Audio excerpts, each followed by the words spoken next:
sun's up over Peoria, hear the coffee brewer. Get the day started sooner with the friends that feel like home. Never feel like I'm alone. Breakfast with Roger and friends. Wazoo FM till the morning ends. Breakfast with Roger and friends on Double Wazoo FM.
Everybody, it is Wednesday, the 8th day of July already, and welcome to Breakfast with Roger and Friend. So far, Teri Chamberlain, good morning to you. Good morning. And Dave Bowles will be here shortly, we think. And also our Wednesday morning sports guy, Tyrus Kileon, all the way from Princeville. It is actually a beautiful morning. It's going to be a beautiful day, sunny and warm, a high up around 89 degrees. So we're taking advantage of the nice seasonal weather, even though it's the 8th day of July, and I might be remiss if I don't mention happy birthday to my late brother, who would have been 95 if he had made it to today. But nonetheless, happy birthday, Zach. Good to see you, Tyrus. How's everything in Princeville? Oh, pretty good. And that's it, huh? Yeah. Hey, you know, I know what goes on over there. I know that. What is the official population of Princeville? Oh. Ooh, that's not. Judge Judy would say that's not an answer. That's true. I know this. You've got a neat coffee shop. Is it still open? It's still open. It's still there. That's a good little place that we got. I know it is. It's always nice. Dave, you'll never make it in radio. The one thing about radio, you can never be late. In all the years, and I've been doing this for over 70 years, and let's see, yeah, that would be right. Actually, close to, we'll say 75 years. I was never, ever late. You can't be late in radio because when it's time to go on the air and you're not there, then you got to be on the air. Commercials. Yeah, lots of commercials. Well, but you have to have somebody to do that, and he was stuck at that light down there, probably. Yeah, you're right. Now you the elevator. That's it. The elevator too. Yeah. The dog ate my homework for them. You taught for how many years? That's a good question. Well, I was in 30 years, 20 years, 35, 37 years, something like that. Were you ever late? Always there. And you have to, because if you don't, it becomes a zoo. Well, even when you're there, it becomes a zoo. A different type of controlled chaos. Well, I don't know about that, but is that true in the classroom? When the cat's away, the mice will play. It depends. If you set the expectation, I think. I remember there was one teacher and the kids were scared to death of him, and he was great. He could actually leave and go run paper, whatever. The kids were like this the whole time. He would peek around the corner because they never knew when he was coming back. Yeah, that's true. So, you never know. We never knew whether the teacher was just outside listening to see who the troublemaker was going to be, or troublemakers. True. What grades did you teach? Everything from 5 through 12 over the course of it, middle school and then high school. Yeah. Yeah. Easiest age, class, I like and the high most school. difficult. Yeah, when they can drive to school and then when they can drive away on their own. That's so. Yeah. But yeah, I like the high school. I think. You did. Yeah. I would think. And you know, I've heard stories. We've all heard stories. You've been a part of it, probably, of many of the stories that high school, when kids get there after the first year where they calm down and are no longer awed by the difference, because in high school, you know, you learn or you don't learn. True. In primary school, you're told get the work done or else type of thing. Right. And the same way the transition from high school to college. You know, college professors, if you want to learn, fine. If you don't, that's your problem. Here's your number. And so what was your hardest class? Oh, gosh. See, it was interesting because I was a teacher and a principal at both levels. So middle school. At the same time? I was started out as a middle school teacher, then became a high school teacher, then became a high school administrator, then a middle school principal. And then you went up the ladder, didn't you? Well, with a few rungs missing. yeah. Hardest, so the question is the hardest class? Yeah, I think that was what well, I don't know. I mean, they all had their challenges and levels. I suppose there's one called Survey of Social Studies, which there really wasn't a textbook, so you had to kind of create your own lessons as we went. But it was also a great thing because you can kind of challenge the kids as you want to. You made your curriculum. Yeah, and that's interesting. I'll never forget, I taught a master's level course for a school I won't mention because it's a diploma mill, in my opinion. And they handed me, I took over for a guy who said he didn't want to teach anymore, and he had recommended me to the school. Okay. And I thought, hey, I can make a little extra money. I said, do you have a course outline? No. How about the textbook? They handed me a textbook, and the textbook was about this thick. It was a joke, and it was a little bit larger than this napkin. And I'm supposed to teach a semester with that as a textbook.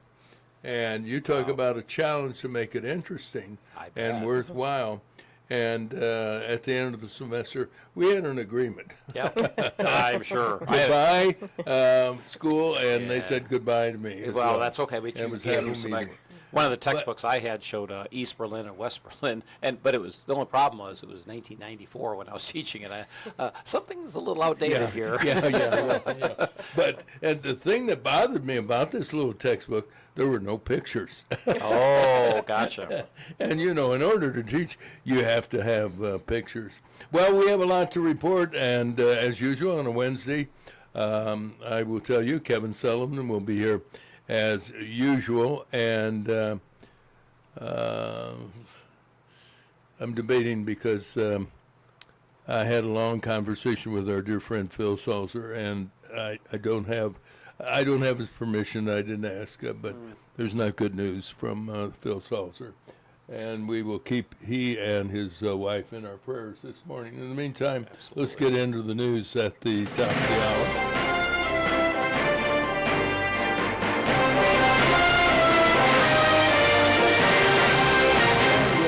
Start with the lovely weather we're having, brought to our listeners by Bob Manning, Senior Vice President, Financial Advisor with the Grandview Capital Group at Morgan Stanley.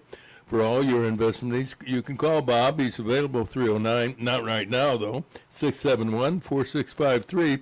Morgan Stanley Smith Barney, LLC, member SIPC. And here's today's live weather forecast. Sunny and warm. High of 89 tonight, partly cloudy with a low 70. Tomorrow it'll be partly sunny, high 89 again with showers and thunderstorms after 2 tomorrow afternoon. More rain tomorrow night, low 69. Are we getting too much rain now? We had this difficult period where things were drying out, and now it's rain everywhere and not a drop to drink. Friday, mostly cloudy, showers and thunderstorms in the afternoon, a high of 85. Saturday, partly sunny, possible showers in the afternoon, high of 86. And Sunday, beautiful day, sunny and 87. And right now, our temperature at 74 degrees. Now let's turn to the news with our lead story. Here's Teri Chamberlain. Illinois State Police have arrested 27-year-old Caitlin Gherkin for the murder of 29-year-old Adolfo Cazares last March 10th in Creve Coeur. The fatal shooting took place in a house in the 500 block of Roosevelt Road. Gherkin is behind bars in the Tazewell County Jail in Pekin. President Trump wasted no time responding to Iran's attacks on 3 commercial ships in the Strait of Hormuz. While attending a NATO summit in Turkey, Trump authorized airstrikes against specific targets in Iran that included the country's air defense and coastal surveillance systems, missile and drone sites, and port facilities. All planes returned safely after the successful missions. In Turkey, Trump again urged NATO members to contribute more to their own defense, safety, and security. Trump reminded members of their failure to provide support in our war against Iran. The president called Turkey an important ally, but stopped short of approving the sale of F-35 fighter jets to the Turkish government.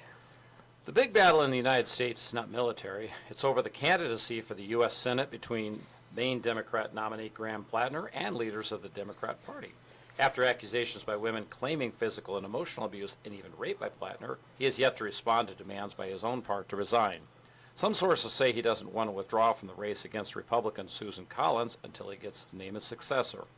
Monday, July 13th is the deadline for removing Plattner's name from the November ballot. A New York City building was evacuated yesterday after city inspectors said the structure was in danger of collapsing. The 37-story high-rise under construction in Midtown Manhattan was considered unsafe after structural support columns buckled on the 21st and 22nd floors, causing floors 21 through 26 to sag.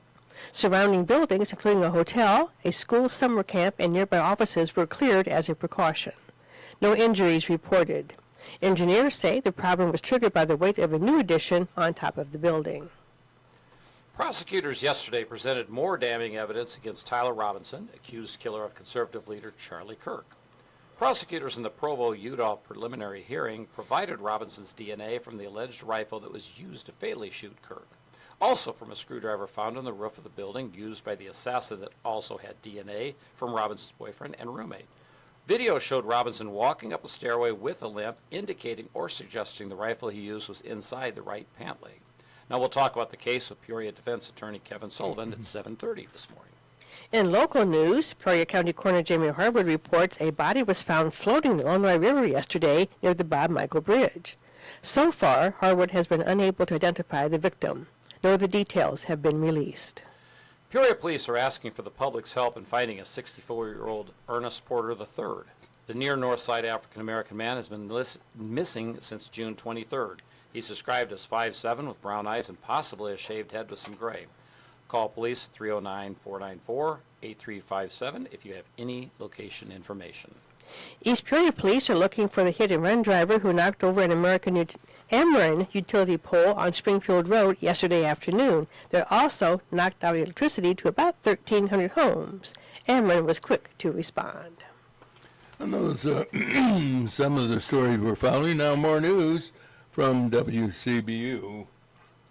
From the WCBU newsroom, I'm Courtney Conroy. Peoria city officials say they were troubled to hear reports of people living in the shuttered Riverview Plaza building downtown. City manager Patrick Urich says they're frustrated at not seeing building owner MJ Illinois make progress in repairing the fire suppression, sprinkler, and electrical systems. We want the owner of the building to bring the building into compliance, and we are doing everything we can to do so. The city continues to pursue non-compliance fines over the building that has been shut down for more than 2 years. Washington resident El Ponto says he saw flames shooting above a neighbor's two-story home from his back window late at night last month and sprang into action. Ponto, a former Washington firefighter, pounded on the door, woke up the home's 2 occupants, and they evacuated safely. From there, he says Washington Fire Chief Tyler G. and firefighters made short work of the garage fire. Tyler's crew, they knocked that sucker down in 30 seconds and kept the fire from getting into the residence.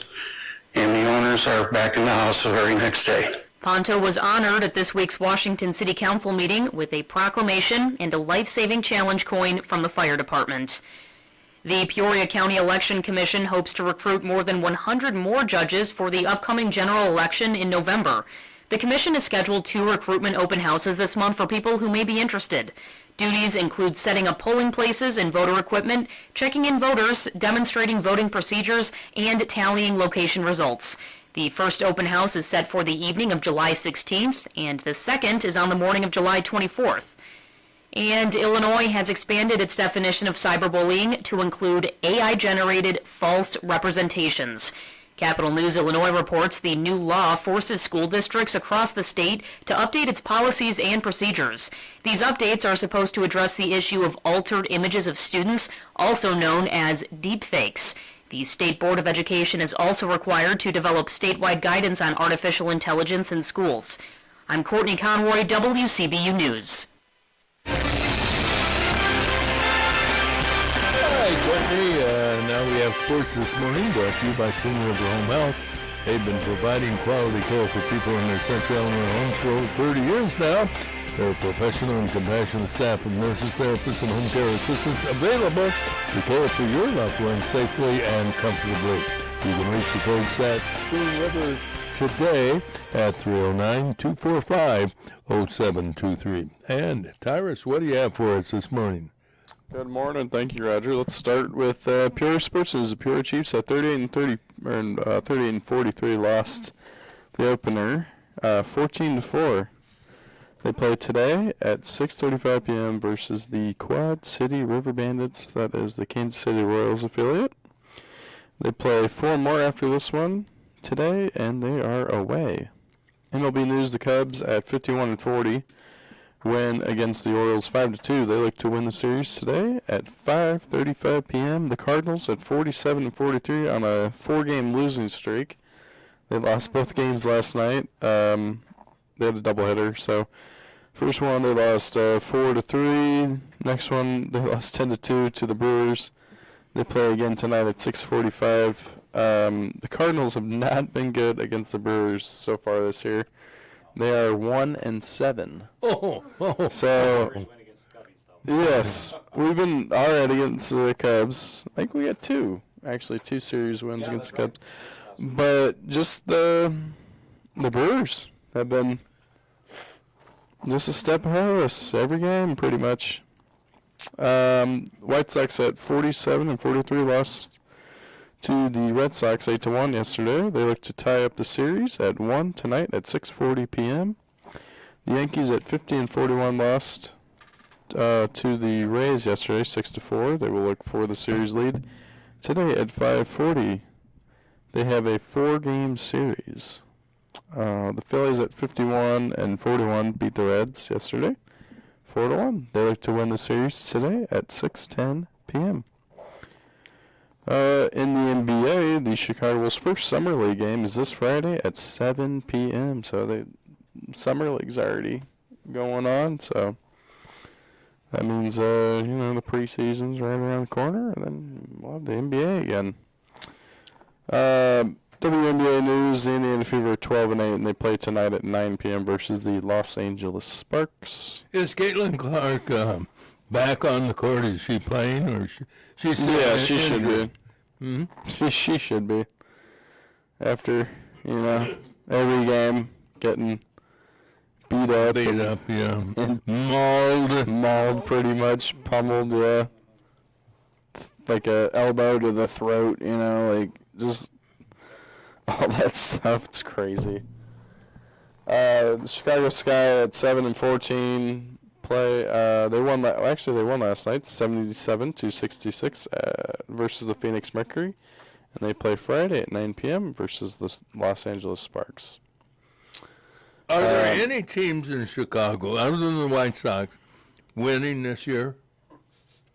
Women's basketball team. The Cubs. And the White Sox. You actually think the Cubs are doing well? Yeah. Right now, are you kidding? Yeah, right now, they're ahead of the Cardinals, and they're in there you go. You're right. They're doing well. As long as they get, it's kind of like when Bradley plays ISU. If we win both games, home and away, it's a successful season. If the Cubs finish ahead of the Cardinals, we don't care where we finish, as long as we're ahead of the Cardinals. Yeah. So I get your point.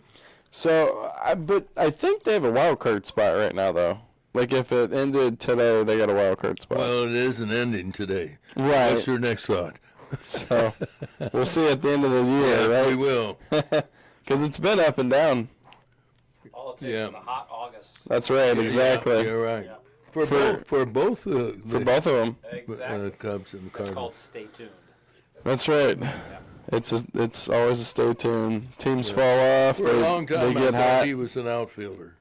Stay tuned. Stay tuned, yeah. Stay tuned. The World Cup is ongoing. It's the round of 16. Tomorrow's next World Cup game is France versus Morocco. And as we all know, USA's chance for the cup is over because Belgium beat them Monday 4-1. No, they didn't beat him. They thrashed him. They did. Yeah.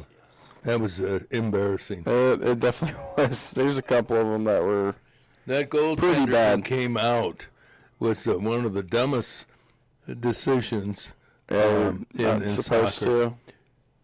You're really not supposed to. I mean, I don't know what he's thinking. But Well, they blew it. yeah. Well, the sad part is that after Trump went to bat and got the good player reinstated, it gave them more fuel and reasons to, they being Belgium. And Oh, yeah. I never did think that the odds makers were right because they said the game's a toss-up. Then they got the good guy reinstated, and now the edge went to the United States. I know he's good, but he's not that good. Right. Well, that's it, huh? That's sports. Yeah, I thought maybe you would have a few more comments about the USA soccer team. No, You know, they did take Played bad. They had a guy who knows more about soccer. Even the guy selling newspapers on the corner of Jefferson and Adams knows more about, or Main Street knows more about soccer than I do. But they did better than they have normally done. Oh, for Did sure. they not? Oh, they for sure did better than. I mean, they could have kept moving on, but I don't know. I mean, there's times where you don't play to lose. You know what I mean? Ooh, that's a good point. That's a good sports phrase. You don't Yeah. play like you're. In other words, they were playing more defensively yeah. than offensively. Yeah, Is that what you're saying? Seemed like Belgium wanted it more. You know what I mean? So that's what happened. That's another good. They wanted the game more than the USA. Yeah, seemed like it. Did you watch the game? That's pretty bad. I watched a little bit of it, but Did you watch it? I mean, just mistakes. And We had some friends who would invite us to war. I just didn't have a chance to. I just watched a little bit of it. That's all you needed. I won't ask Terry because I know she didn't watch. No, I understand. All right, that's sports from Tyrus Kileon, as always on this Wednesday morning.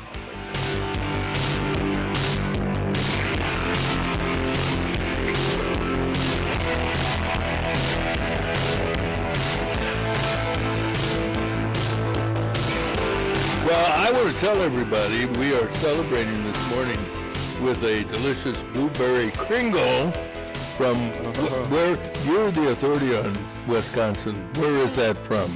Racine. Racine. Place that has all the I Kringles. was in Wisconsin this week and there were many a Pringle. Yeah, I bet you did. They're wonderful. There's a wrinkle to the Kringle, for that matter. Kids added some And it sauce. was outside. And special thanks to Dan and Julie who ordered that. And it arrived in great shape, along with a catalog of other goodies that you can order from the folks. Normally, I think their hot time of the year is Christmas time. I think they get multi-orders. Racine, do you remember what Racine, the connection was to Peoria? No. Back in the days when we had the Peoria Red Wings, the Professional Women's Fast Pitch League, Racine was in the league. Oh. And I'm trying to think what their nickname was. And none of you are old enough to remember, but they used to play at the Peoria Stadium. And Leo Schraw, who was coach of the Bradley Braves baseball team, was the manager for the Red Wings. And they really drew a nice crowd. But most of us remember when you're talking about fast pitch, think about Lorraine Ramsey and the Dieselettes, Those are the Peoria-lettes. the Peoria-lettes, Yep. and then the Pekin-lettes. Oh, yes. And in between, what other team was it known? In between Caterpillar and the Pekin-lettes. Women's fast pitch, is that? Sunnyland. Oh. Let's. Oh. Don't remember that, do you? Yeah. Well, I try to keep you up to date. But anyway, the Kringle is just absolutely delicious. The only thing that's missing this morning is a cup of coffee. And we've got that little. There you go. Yeah. Can we each take a sip? I got my jar here. Yeah, and you've got yours Your as jar well. there. Is that coffee? Yeah. Oh, look Is that a hot coffee in Very a fancy. glass jar? It's cold. But, It's cold now. I was going to say, probably by now it's cold. So Miss Kringle made that, huh? Yes. Chris Miss, yes. Chris Kringle. Mrs. holiday Kringle. thing. Mrs. Kringle. But, Mrs. uh, Claus. All over Wisconsin. And they're All the way from the North Pole. I like the Uh, raspberry. We got that. Yeah. I love raspberry. Oh, I do. too. You what? Love a raspberry. The raspberry Kringle we were talking. We You like raspberry better than blueberry? Oh, they're all good. Well, I was going to say, who's Cinnamon one would be good too. Cinnamon. What do you think? cinnamon or apple cinnamon? Yeah. There you go. The Apple pecan cinnamon. ones. I like the pecan ones too. I think, yeah. This is We just- breakfast with Roger and Friends, by the way. Yes, There's our breakfast for the breakfast. hour. Breakfast with Roger and Kringle Yes. and friend, for that Yes. matter. Don't go away. We'll be right back after this message. It's the Animal Stories News Team Anchorman. Me, Uncle Lair, him, little Tommy. You know, Uncle Lair, I'm worried that a lot of people out there haven't made plans about how they're going to take care of their pets in case of a disaster or emergency and they have to evacuate. I sense the caring and the genuine concern in your voice, Tommy. Well, because those disasters have a way of sneaking up without any warning and unleashing devastating fury. Oh, maybe a touch over dramatic, but well put. And that's why you should make plans now, not someday. Someday could be too late. Everything you need to know to handle the aforementioned situation is available online at ready.illinois.gov. Where? Ready.illinois.gov Yeah, sponsored by the Illinois Emergency Management Agency. and aired in cooperation with the Illinois Broadcasters Association. And this station.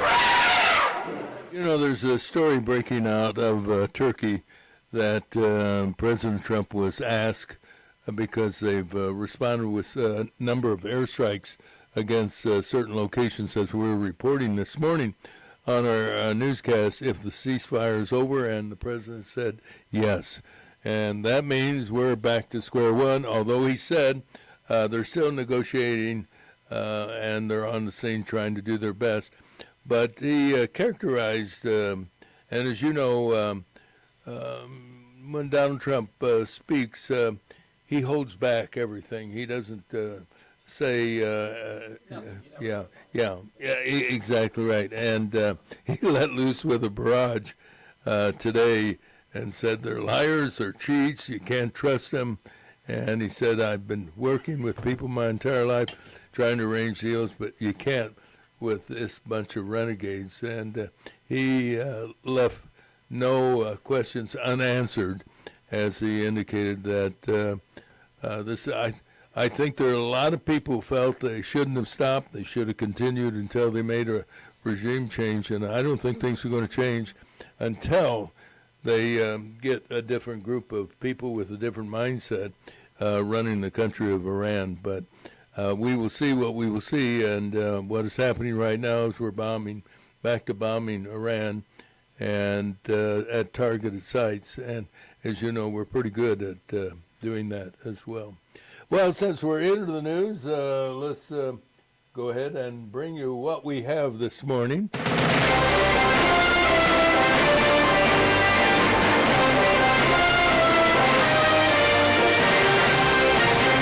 Talked about how beautiful the weather is, and boy, the weather has been perfect and really great for people who might be thinking about moving to another home, perhaps selling theirs and taking a step up.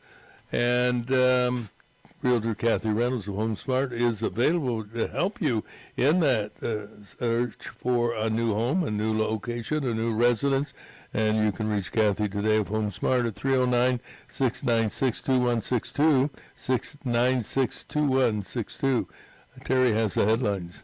President Trump was quick to respond to Iran's attacks on 3 commercial ships in the Strait of Hormuz. While attending a NATO summit in Turkey, Trump authorized airstrikes against targets in Iran. That included the country's air defense and coastal surveillance systems, missile and drone sites, and port facilities. All planes returned safely after the successful missions. In Turkey, Trump again urged NATO members to contribute more to their defense, safety, and security. Trump reminded members of their failure to provide support in our war against Iran. The president called Turkey an important ally, but stopped short of approving the sale of F-35 fighter jets to the Turkish government. The big battle in the United States is over the candidacy for the U.S. Senate between Maine Democrat nominee Graham Plattner and leaders of the Democrat Party. After accusations by women claiming physical and emotional abuse and even rape by Plattner, Plattner has yet to respond to demands he resign. Some sources say he doesn't want to withdraw from the race against Republican Susan Collins until he gets to name his successor. Monday, July 13th, is the deadline for removing Plattner's name from the November ballot.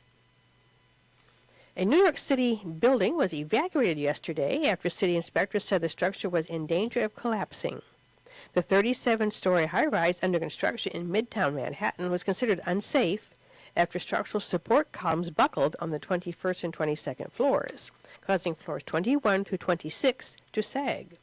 Surrounding buildings, including a hotel, a school summer camp, and nearby offices, were cleared as a precaution. Have you seen the pictures of the building in downtown Manhattan? No, I have not. I mean, it's totally surrounded by other buildings. I don't know how in the world they put it where they put it. It's a new building. I thought it was an old building, but it's a new building under construction. And it showed the girders bending, and I don't know whether or not I would take an elevator in the building. You say controlled demolition? Yeah. No kidding. The engineers say the problem was triggered by the weight of a new addition on top of the building. Yeah. That's a lot of confidence right Yeah, there. is that, Hey, We're gonna stop at this floor. yeah, have you ever played that game where you put blocks and keep adding blocks It's a game of until Jenga. yeah. in reverse, Exactly you take them out. I can hear the engineers here. Think we can put this on top of the building? Well, let's try it. Yeah.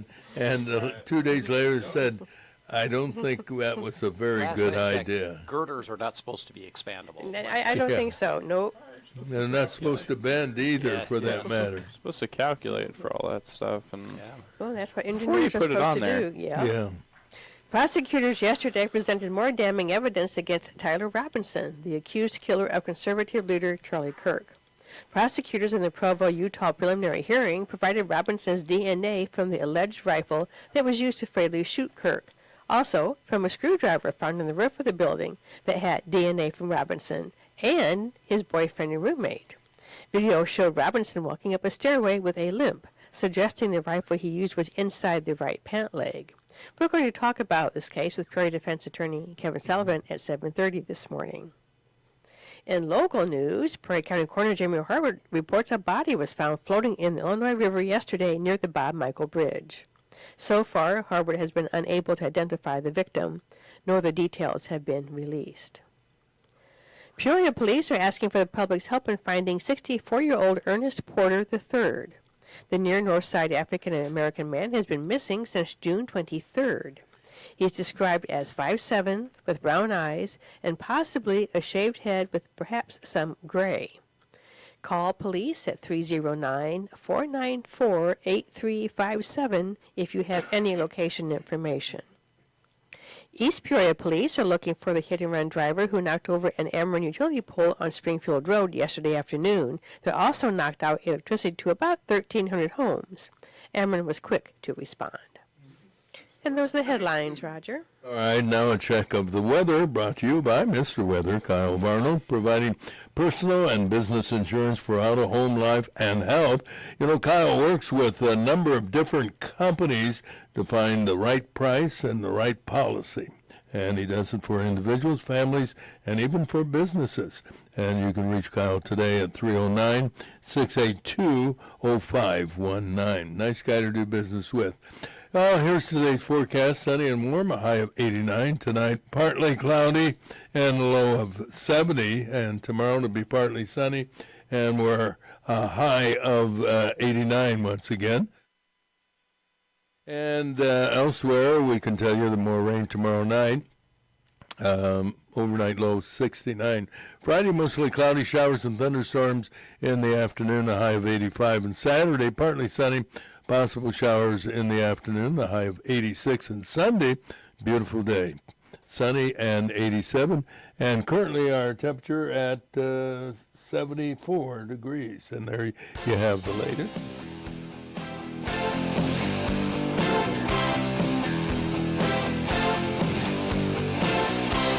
And we continue this portion of our program on WAZU FM 90.7.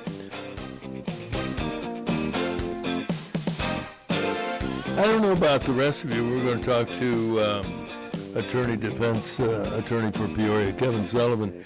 Have you been watching at all the Tyler Robinson legal proceedings?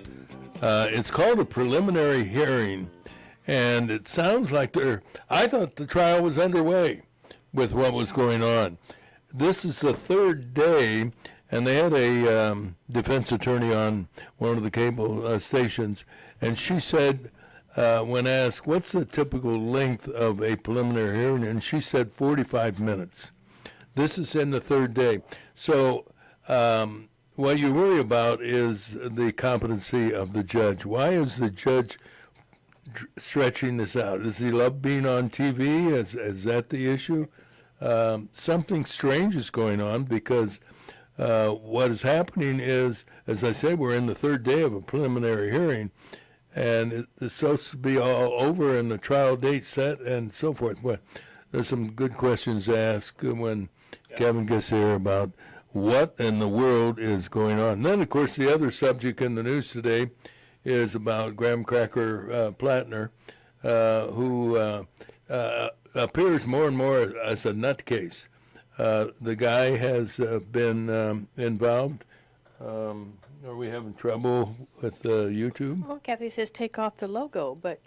Well, it is. Tell her, be patient. We left it on to a little longer than usual, but it is returned to normal.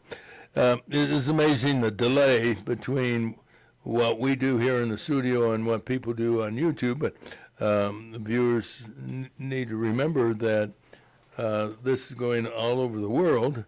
I'm not saying anyone all over the world is watching, but electronics sometimes is delayed. But anyway, back to Mr. Plattner. I mean, he's been proven that he's a weirdo. He's an odd guy. He's got a very violent past, and his political views are out of step with mainstream thinking, I think, politically at any rate. But he said, right now the scoreboard shows over 40 members of the Democrat Party have said, including Bernie Sanders, who loved the guy until he learned that he likes to allegedly beat up on women. He says it's time for him to drop out, and he is yet to drop out. He said, we are going to review a path forward. Well, that path forward, and here's another question I have, and I'm sure all of you have a thought on it, and I'd like to hear it, is these women have come forward and said that he was physically abusive, emotionally abusive. And the question was asked, and it was inappropriate, but nonetheless it was asked by Jake Tepper on CNN. Why didn't you resist on what he asked the woman who was raped? Why didn't you resist? What a dumb thing to say. You weren't there. Right. And that's a wrong thing for a man to ask a woman. I was listening to a story yesterday. One of the victims, she was very articulate, and she said, quite honestly, she says, and she actually supports his candidacy. I mean, but she said, this what's wrong is wrong. She said that's why she had to speak up, and so she's getting a lot of credit for making it, very articulate. She was very they're not it's not like, are they? Yeah, exactly. Like her story matched very everything. intelligent women. And she said, this is not political, and in my view, it's what's right and wrong. And so, for what it's worth.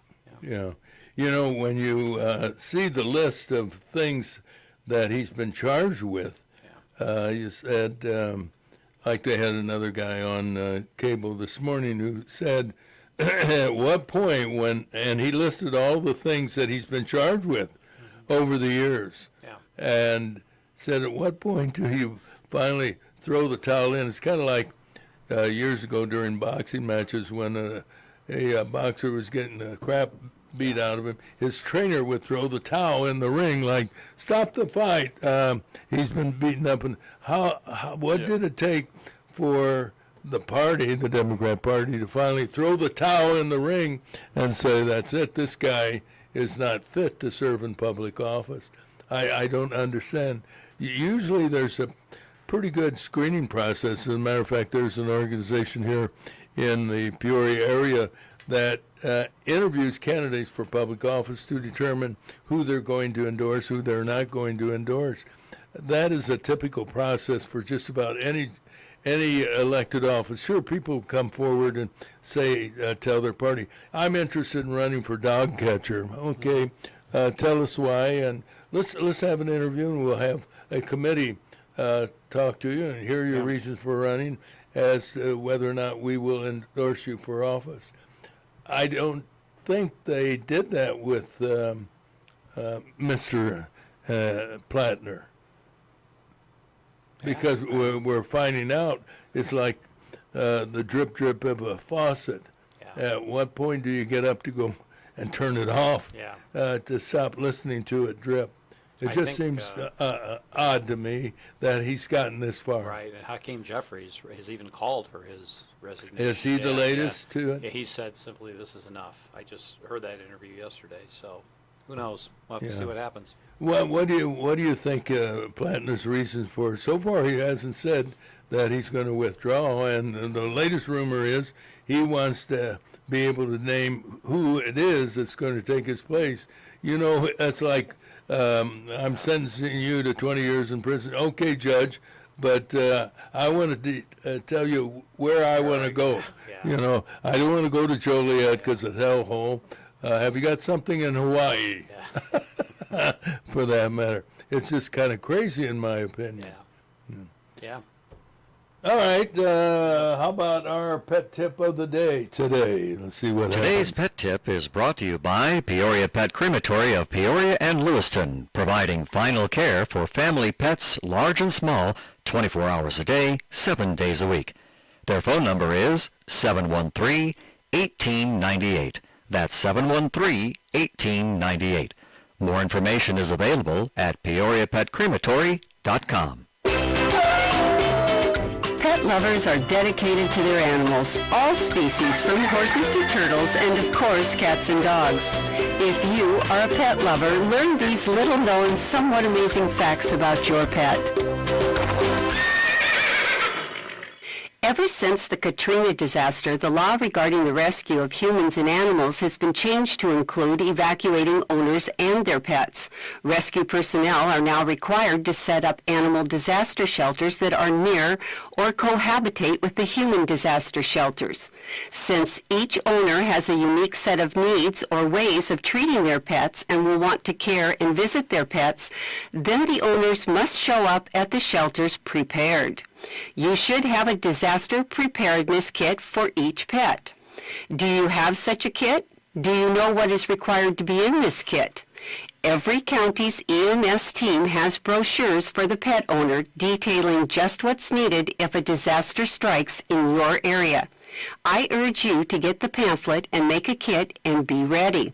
Something interesting is that each pet owner will be required to have a picture of them with their pet. This will be the best proof that that animal belongs to you. Even if you have microchipped that pet and know the number, in a disaster, access to the microchip database may not be available, and so a picture is the best identification.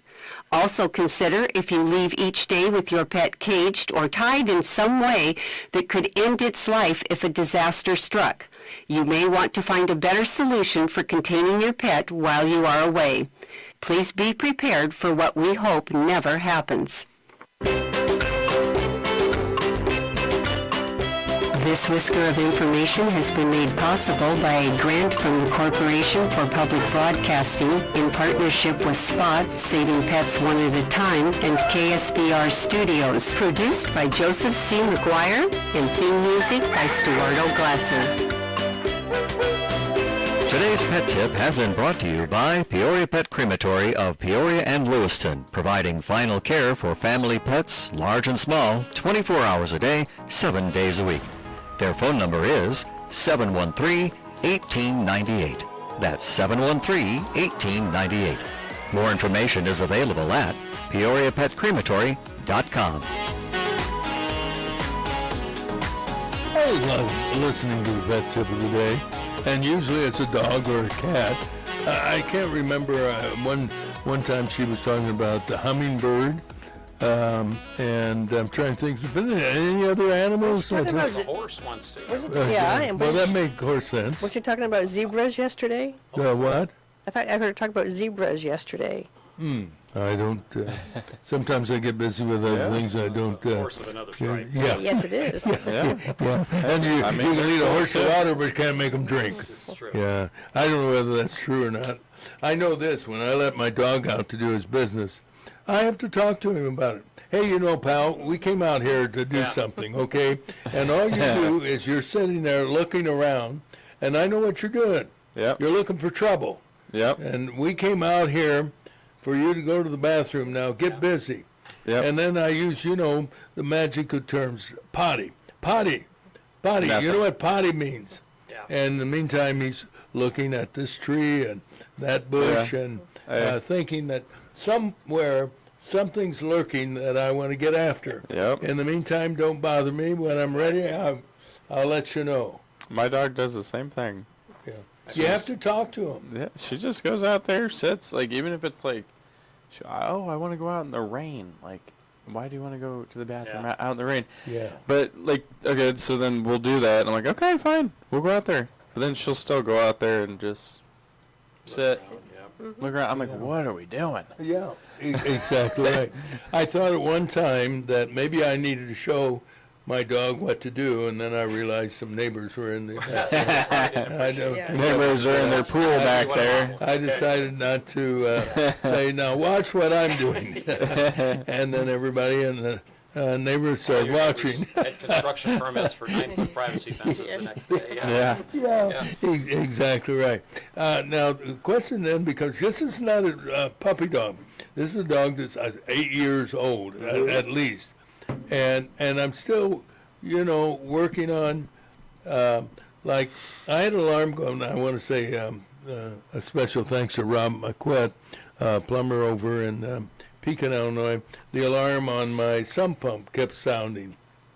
And I pushed the reset button, and it'd be okay, and then 10 minutes later, the alarm would go. Well, I think we've got it under control, thanks to Rob McQuett of Pekin. Give him a big plug, because he's very efficient, very good, very reasonable, more than reasonable, as a matter of fact. But my dog came downstairs with me, and the plumber. Was the plumber with me then? No, he didn't do it. He had enough sense not to do it. And right in front of me, dumped. Right in front of me. It's like, here's mud in your eye. Or mud on your shoes. Right in front of me. Yeah. That was insulting. Oh, yeah. And so I called my attorney, and I said, can I sue my dog? Because... Called Kevin. Yeah, called Kevin, said, this is not right. Anyway, speaking of trial, there's something else I wanted to bring up. We're going to talk about it in greater detail at 7:30 this morning after the 7:30 news with defense attorney Kevin Sullivan. But I've been watching this, quote, preliminary hearing, and I honestly thought the trial was underway until somebody said something on television that this is kind of unprecedented to have a preliminary hearing today, entering the third day for that matter. But we talked a little bit about it yesterday, but it shows him climbing stairs normally with a backpack, and then another sequence. I don't know if it's the same building. It appears to be the same building. Now he's walking with a limp, and the suggestion is he had the rifle, which was used to assassinate Charlie Kirk, in his pant leg, and that's why he was walking with a limp. And I thought, as I saw different people on the stairs, did investigators identify those people to say, did you see Tyler Robinson or the accused at any time on the stairwell, or were you fixed? One was a female student, or were you just fixed on going up or down the stairs, or whatever the case may be? But they, the DNA, and the other thing that defense attorneys are doing, which is prolonging the hearing, unfortunately, the judge not recognizing, as if I'm an authority, that it's all delaying tactics. I'm not sure why, but they found Robinson's DNA on a screwdriver, and his boyfriend roommate's DNA also on the screwdriver that was found on the roof where the assassin shot the fatal bullet that killed Kirk. And then the other DNA was found on the rifle that had been hidden under a tree or a bush that was wrapped in a towel, and they believe that is a murder weapon, and Robinson's DNA. So, you know, in the preliminary hearing, I mean, he's guilty. I mean, it's beyond a reasonable doubt. So why not just go ahead and sentence him? Or I'm being facetious for that matter. But I have found what in watching the due process. Hey, hang him by the neck until he can't breathe anymore. But this seems to be a laborious process. Are any of you watching any of the hearings? Just what you hear each day. You know, I kind of follow the news stories on radio, but I mean, it almost, the one thing I was thinking about the other day, it almost has echoes of 20, 30 years ago, the O.J. Simpson deal. Like, for instance, you're right on for that, instance, yeah. The judge, remember, was it Lance Ito? Ito. He became a household name. Yes, he did. It's a household name. And it just kind of, you wonder if, and maybe I'm being out on a limb with this too, but the media piece of this is actually prolonging it. Oh yeah, 100%. I mean, because they want it to, like, I guess, why? you know. Isn't the Because now after this is done, you'll know each of the names of the defense, the prosecuting, the judge. You'll know their names, and kind of, and then they'll write a book, of course. Of course. Then there'll be a couple cable TV series about it. So that's just my thought. Isn't the Luigi one still going on too? The Mangione? Yeah, see? Yeah. See, that one's still going on. That's kind of a farcical, but I believe that's in the trial, is it not? Or is it still part of dragging on the process? You know, that's the a good wheels question. of justice, as they say, turn slowly. In this case, they're not even turning to indicate that a preliminary hearing is now entering its third day. Let's get on with it I agree. and have the trial and do everything we can to expedite whether or not he's guilty or not guilty, for that matter. I do find it fascinating what I think the judge is so important to maintaining the integrity of the process, but also to expedite things. Isn't it in the Constitution? The accused has a right to a speedy trial, but does that also apply to the defense? You know, if the defense objects to this and that, there's no speedy trial involved. It's kind of one of those cases where years ago we used to have, and I guess we still do on CBS, these soapbox programs that Soap opera. Yeah, soap opera. Soap opera. That you could miss a week and you never missed And you anything. didn't really miss anything, Okay. yes. Same scene. Yeah. When we last left Love Town, Mary was still trying to find out what the sheriff was thinking. And the next day they're saying the same thing. It is just a laborious process. All right, on this day, July 8th, in history, let's see if you have your thinking caps on. This is going to be a tough one, but I'll give you the clues to make it easy. 1918, It involved a well-known person. Let's see if we can identify first who the person was. So you have to come up with a category. Well, And let's by the start way, with- our temperature is 74 degrees. Let's start with where? The United States? No, it's not. France or England? Somewhere in Europe. It was in Europe. Okay. Can we? But I want you to find the person. Let's start with the person, Okay, so it's 1918. not where it was. Because where it was would throw you completely off Okay, track. so 1918. So we have to come up with person. So you need to get the Okay, category. so let's go to the category entertainer. No, Okay, politician. no. War? What'd you say? War? War? Military? Yeah, military. Or, No. uh, Well, yes, but that isn't what he was known for. The incident is war-related, but in trying to identify who it is, don't think military. 1918. So- World War I is over, Over. so just finished, and it has to do with the war. We're still trying to find the category. Oh, it's not an entertainer. Person? The war, by the way, wasn't over. But Oh, not until November. Yeah, yeah. Okay, so we're talking July. So we're a couple months away from the war. Yeah, but the war, right now, I want Oh. you to identify the person, Oh, okay. Well, okay. Let's go back. The categories we've already said, right? It's not an entertainer. you not said, an right? entertainer, It's not not a political. movie star, Not a movie star. not A a writer? singer. Not a politician. Our representative from Princeville A writer. has a right answer, A writer? a writer. Oh, an author. Yeah. Okay. Ernest Um, Hemingway? Yes, very good, Oh. okay. Now we've got the guy, and what happened? Is it the running of the bulls? No? In Spain, yeah. he alerted them. No, He published He- his first novel? He's- no. Now, remember, you were on right track, but I wanted you to identify him before Who's we Hemingway? went further on the right track that you had, I believe, Dave. Ernest. So, for whom the bell tolls, all quiet on No. the Western Front. Okay, Thank you. now, Okay. now, so what are you talking about? Writer. Yeah, he wrote a book, No, but published I a mean, book. the incident that you were describing. All part of on the.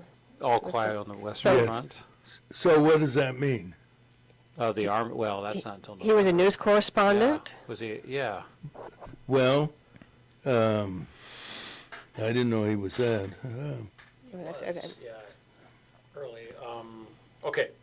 Is that? Are we on the right track with all quiet in the Western Front? I don't. That isn't important. Okay. Well, But you just throw it but out. the No. nature of it. What was Okay. All Quiet on the Western Front? What was it about? Well, the guns falling silent, but that's not until Okay, but what would you call that activity? armistice. What would you call that? Ceasefire A ceasefire from what? from fighting each other. From From and shelling what did they call that in 1918? an armistice. A treaty? World War One. Yeah. Okay, Yeah. all right. So think about what happens in wars. Fighting, This is really a tough question. Yeah. I need to narrow it down. Yeah. He did something that was heroic, Oh, he saved Oh. somebody in battle, and because he was doing it, something happened to him.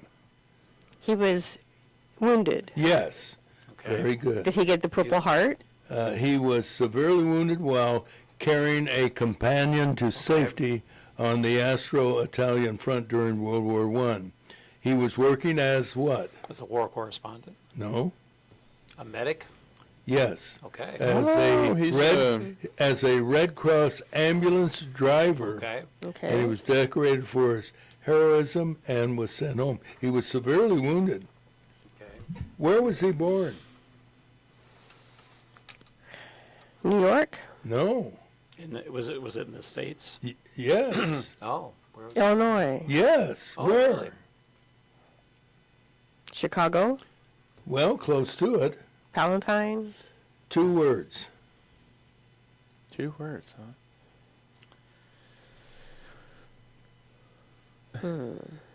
One is, Oak Park.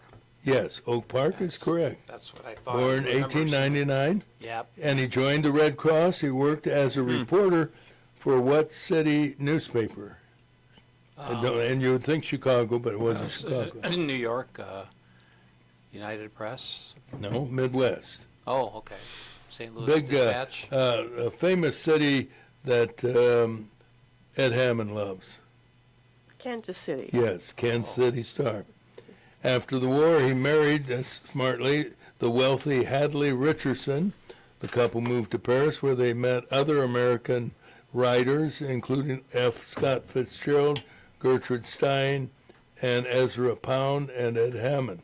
And with their help and encouragement, Hemingway published his first book of short stories in the United States in 1925, followed by the well-received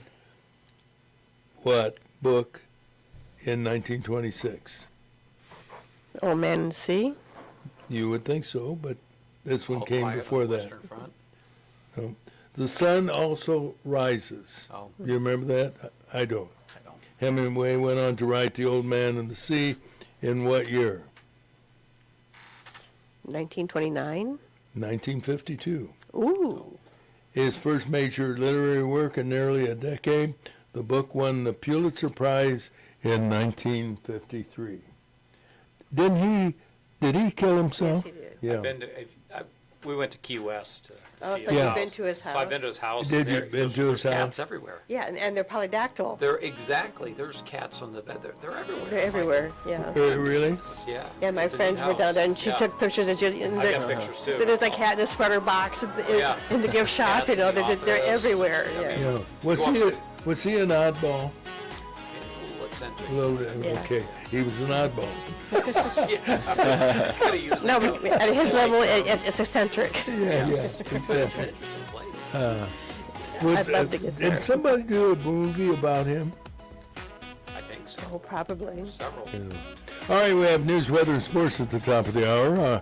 Breakfast with Roger and Friends on WAZU FM 90.7, and also on YouTube.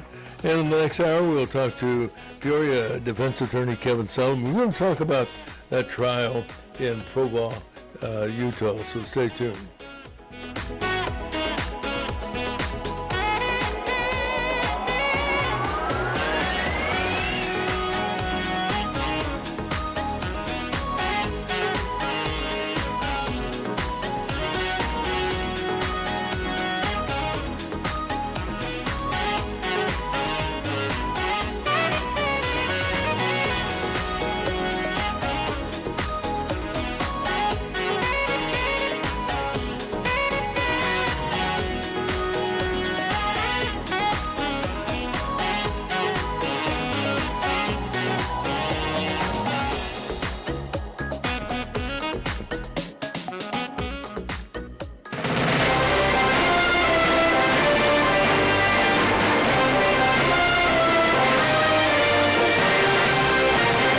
Good morning, everybody. It's Wednesday, the 8th day of July, and we begin with a check of the weather brought to you by Matt Wall.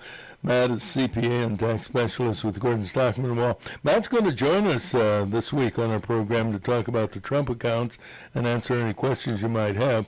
He's available if you have any questions today at 309-692-4030. Here's today's live weather forecast. Sunny and warm, a high of 89. Tonight, partly cloudy, a low of 70. Tomorrow, partly sunny, 89 again the high, with showers and thunderstorms after 2 in the afternoon. That's tomorrow. More rain tomorrow night, 69 the low.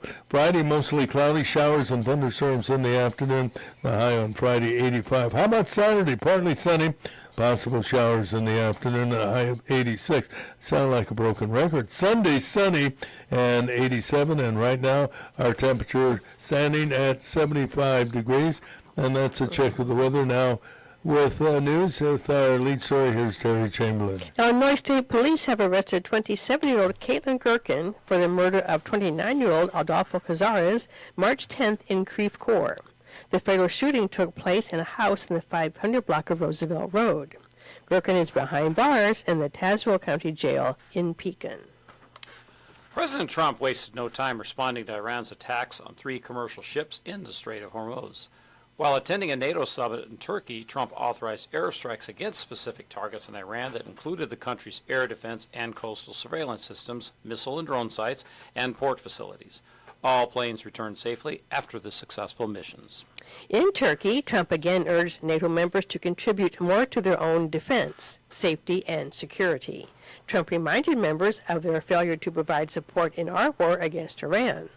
The president called Turkey an important ally, but stopped short of approving the sale of F-35 fighter jets to the Turkish government. The big battle in the United States is not military. It's over the candidacy for the U.S. Senate between Maine Democrat nominee Graham Plattner and leaders of the Democratic Party. After accusations by women claiming physical and emotional abuse and even rape by Plattner, he has yet to respond to demands by his own party to resign. Some sources say he doesn't want to withdraw from the race against Republican Susan Collins until he gets to name his successor. Monday, July 13th, is the deadline for removing Plattner's name from the November ballot. A New York City building was evacuated yesterday after city inspectors said the structure was in danger of collapsing. The 37-story high-rise under construction in Midtown Manhattan was considered unsafe after structural support columns buckled on the 21st and 22nd floors, causing floors 21 through 26 to sag. Surrounding buildings, including a hotel, a school summer camp, and nearby offices, were cleared as a precaution. No injuries reported. Engineers say the problem was triggered by the weight of a new addition on top of the building. Prosecutors yesterday presented more damning evidence against Tyler Robinson, accused killer of conservative leader Charlie Kirk. Prosecutors in the Provo, Utah preliminary hearing provided Robinson's DNA from the alleged rifle that was used to fatally shoot Kirk, also from a screwdriver found on the roof of the building used by the assassin that had DNA from Robinson's boyfriend and roommate.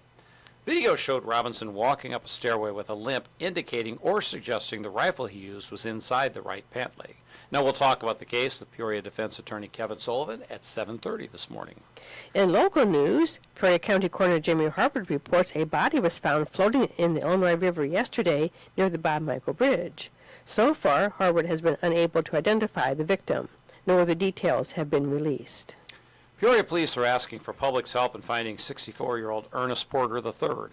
The near Northside African-American man has been missing since June 23rd. He's described as 5'7" with brown eyes and possibly a shaved head with some gray. Call police at 309-494-8357 if you have any location information. East Peoria police are looking for the hit-and-run driver who knocked over an Ameren utility pole on Springfield Road yesterday afternoon. They also knocked out electricity to about 1,300 homes. Ameren was quick to respond. You know, that's an interesting story because it calls to mind the husband of Nancy Pelosi who admits he hit something, didn't know what it was, but kept going. If you hit something, don't you stop to think, what did I hit? And you might even get out to examine the damage to your car to make sure it's drivable and it's safe. Yeah. But to hit something and say, I know I hit something, but I didn't know what it was. If that isn't a lie, a fib. Things that go bump in the night usually bear investigation. I like the things that go bump in the night. Well said. All right, now let's get more news from WCBU, brought to you as a service of Morgan Community Banks with over 50 branches, offering a full range of personal and business banking services. Hometown banks, FDIC insured, so your deposits are safe and secure. Look for the clock tower, and you'll know they have time for you. From the WCBU Newsroom, I'm Courtney Conroy. Peoria city officials say they were troubled to hear reports of people living in the shuttered Riverview Plaza building downtown. City manager Patrick Urich says they're frustrated at not seeing building owner MJ Illinois make progress in repairing the fire suppression, sprinkler, and electrical systems. We want the owner of the building to bring the building into compliance, and we are doing everything we can to do so. The city continues to pursue non-compliance fines over the building that has been shut down for more than 2 years. Washington resident El Ponto says he saw flames shooting above a neighbor's 2-story home from his back window late at night last month and sprang into action. Ponto, a former Washington firefighter, pounded on the door, woke up the home's 2 occupants, and they evacuated safely. From there, he says Washington Fire Chief Tyler G. and firefighters made short work of the garage fire. Tyler's crew, they knocked that sucker down in 30 seconds and kept the fire from getting into the residence. and the owners are back in the house the very next day. Ponto was honored at this week's Washington City Council meeting with a proclamation and a life-saving challenge coin from the fire department. The Peoria County Election Commission hopes to recruit more than 100 more judges for the upcoming general election in November. The commission has scheduled 2 recruitment open houses this month for people who may be interested. Duties include setting up polling places and voter equipment, checking in voters, demonstrating voting procedures, and tallying location results. The first open house is set for the evening of July 16th, and the second is on the morning of July 24th. And Illinois has expanded its definition of cyberbullying to include AI-generated false representations. Capital News Illinois reports the new law forces school districts across the state to update its policies and procedures. These updates are supposed to address the issue of altered images of students, also known as deepfakes. The State Board of Education is also required to develop statewide guidance on artificial intelligence in schools. I'm Courtney Conroy, WCBU News.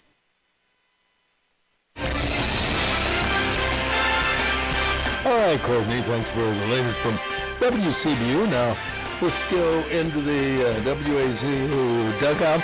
And lo and behold, Tyrus Kileon's here with the latest sports news. Good morning. Good morning, Roger. Thank you. Let's start with some Peoria sports news. The Peoria Chiefs at 38-43 lost the opener 14-4. Ouch!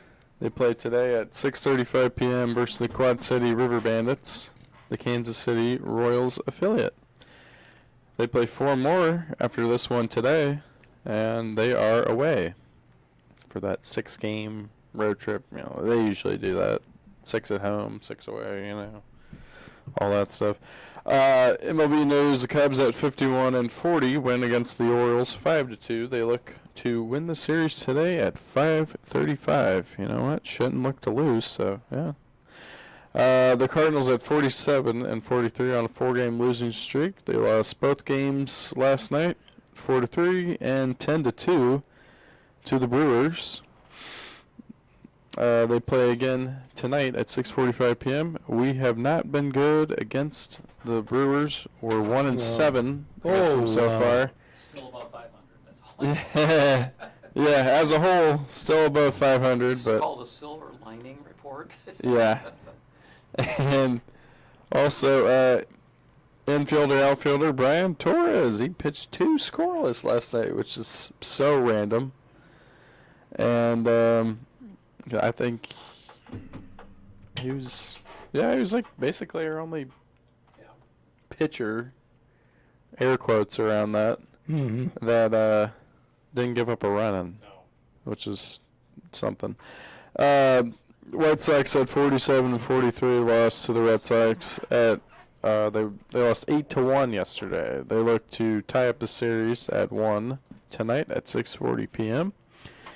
The Yankees at 50-41 lost against the Rays yesterday 6-4. They will look for the series lead today at 5:40. They have a 4-game series. The Phillies at 51-41 beat the Reds yesterday 4-1. They look to win the series today at 6:10 p.m.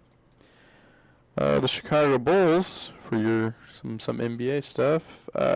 First summer league game is this Friday at 7 p.m. There's been already some ongoing games, but you know, we care about the Bulls, you know. So Friday at 7 for them. You'll get to see all the new rookies and some other young players that are gonna try and make the team, or you know, because when you do this, like, you're auditioning for every other team, so maybe they get their shot.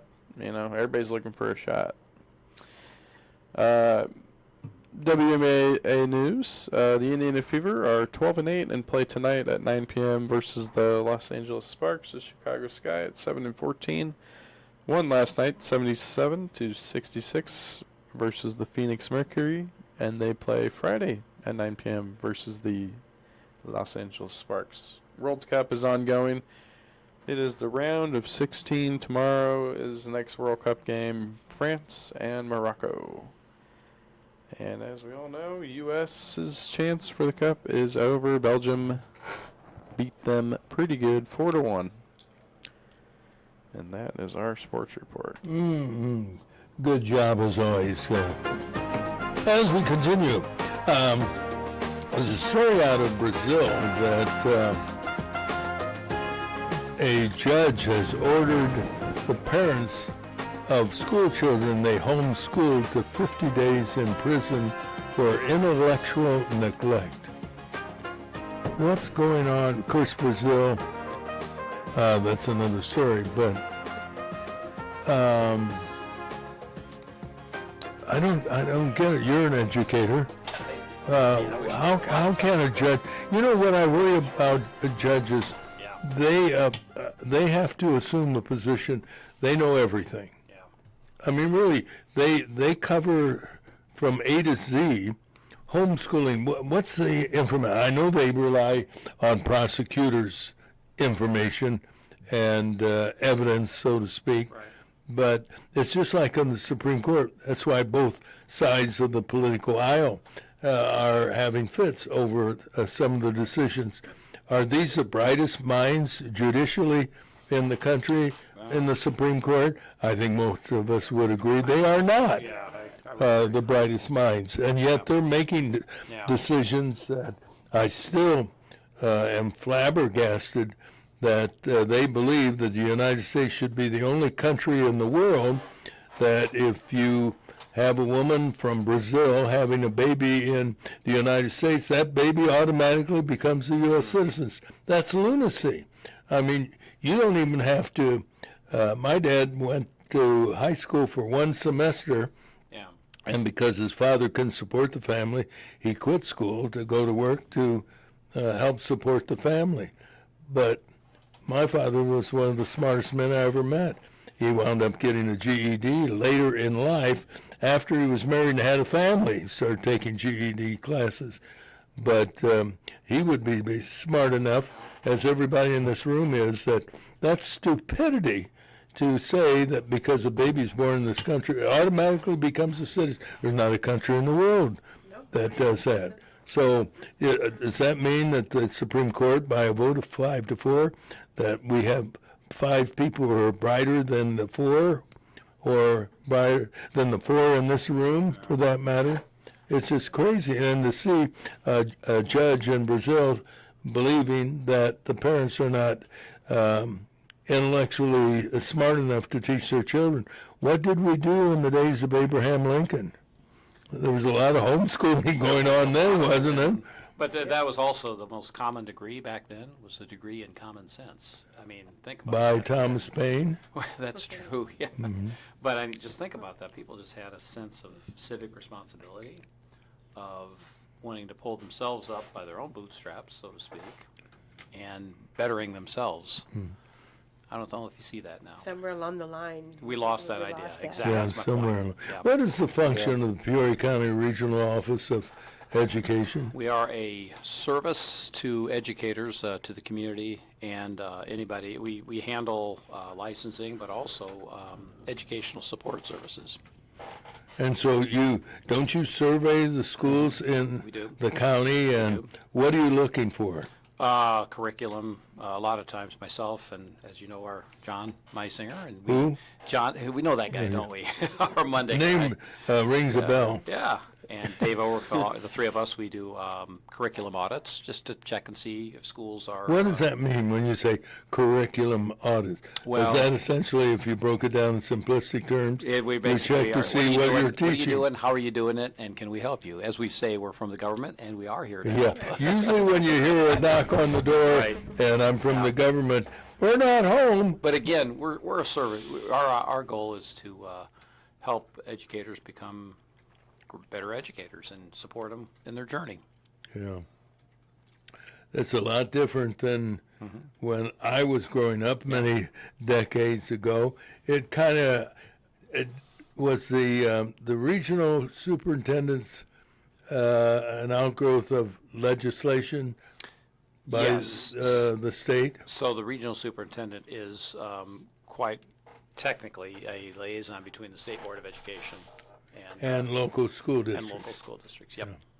And the idea is to make sure the level of education is It- up to par. It is, up to but snuff, it's kind of so to speak. come from kind of a gotcha. We're a regulatory agency to a service agency, if that makes sense. So we're supporting schools in what they're doing and how can they do it better. All right, I have a challenge for you. Okay. One of the things I have heard is Does this involve me running around the block? No, no. Okay. No. I have heard that we have lowered the standard of education in our public schools. I have heard that from people who know more about education than I do. Would you agree with that? Well, here's how I would approach that. If you think about it, most schools and most school districts are serving a variety of needs. In other words, go back to schools and they are truly, education is one of the pillars of sociology, right? We learned that.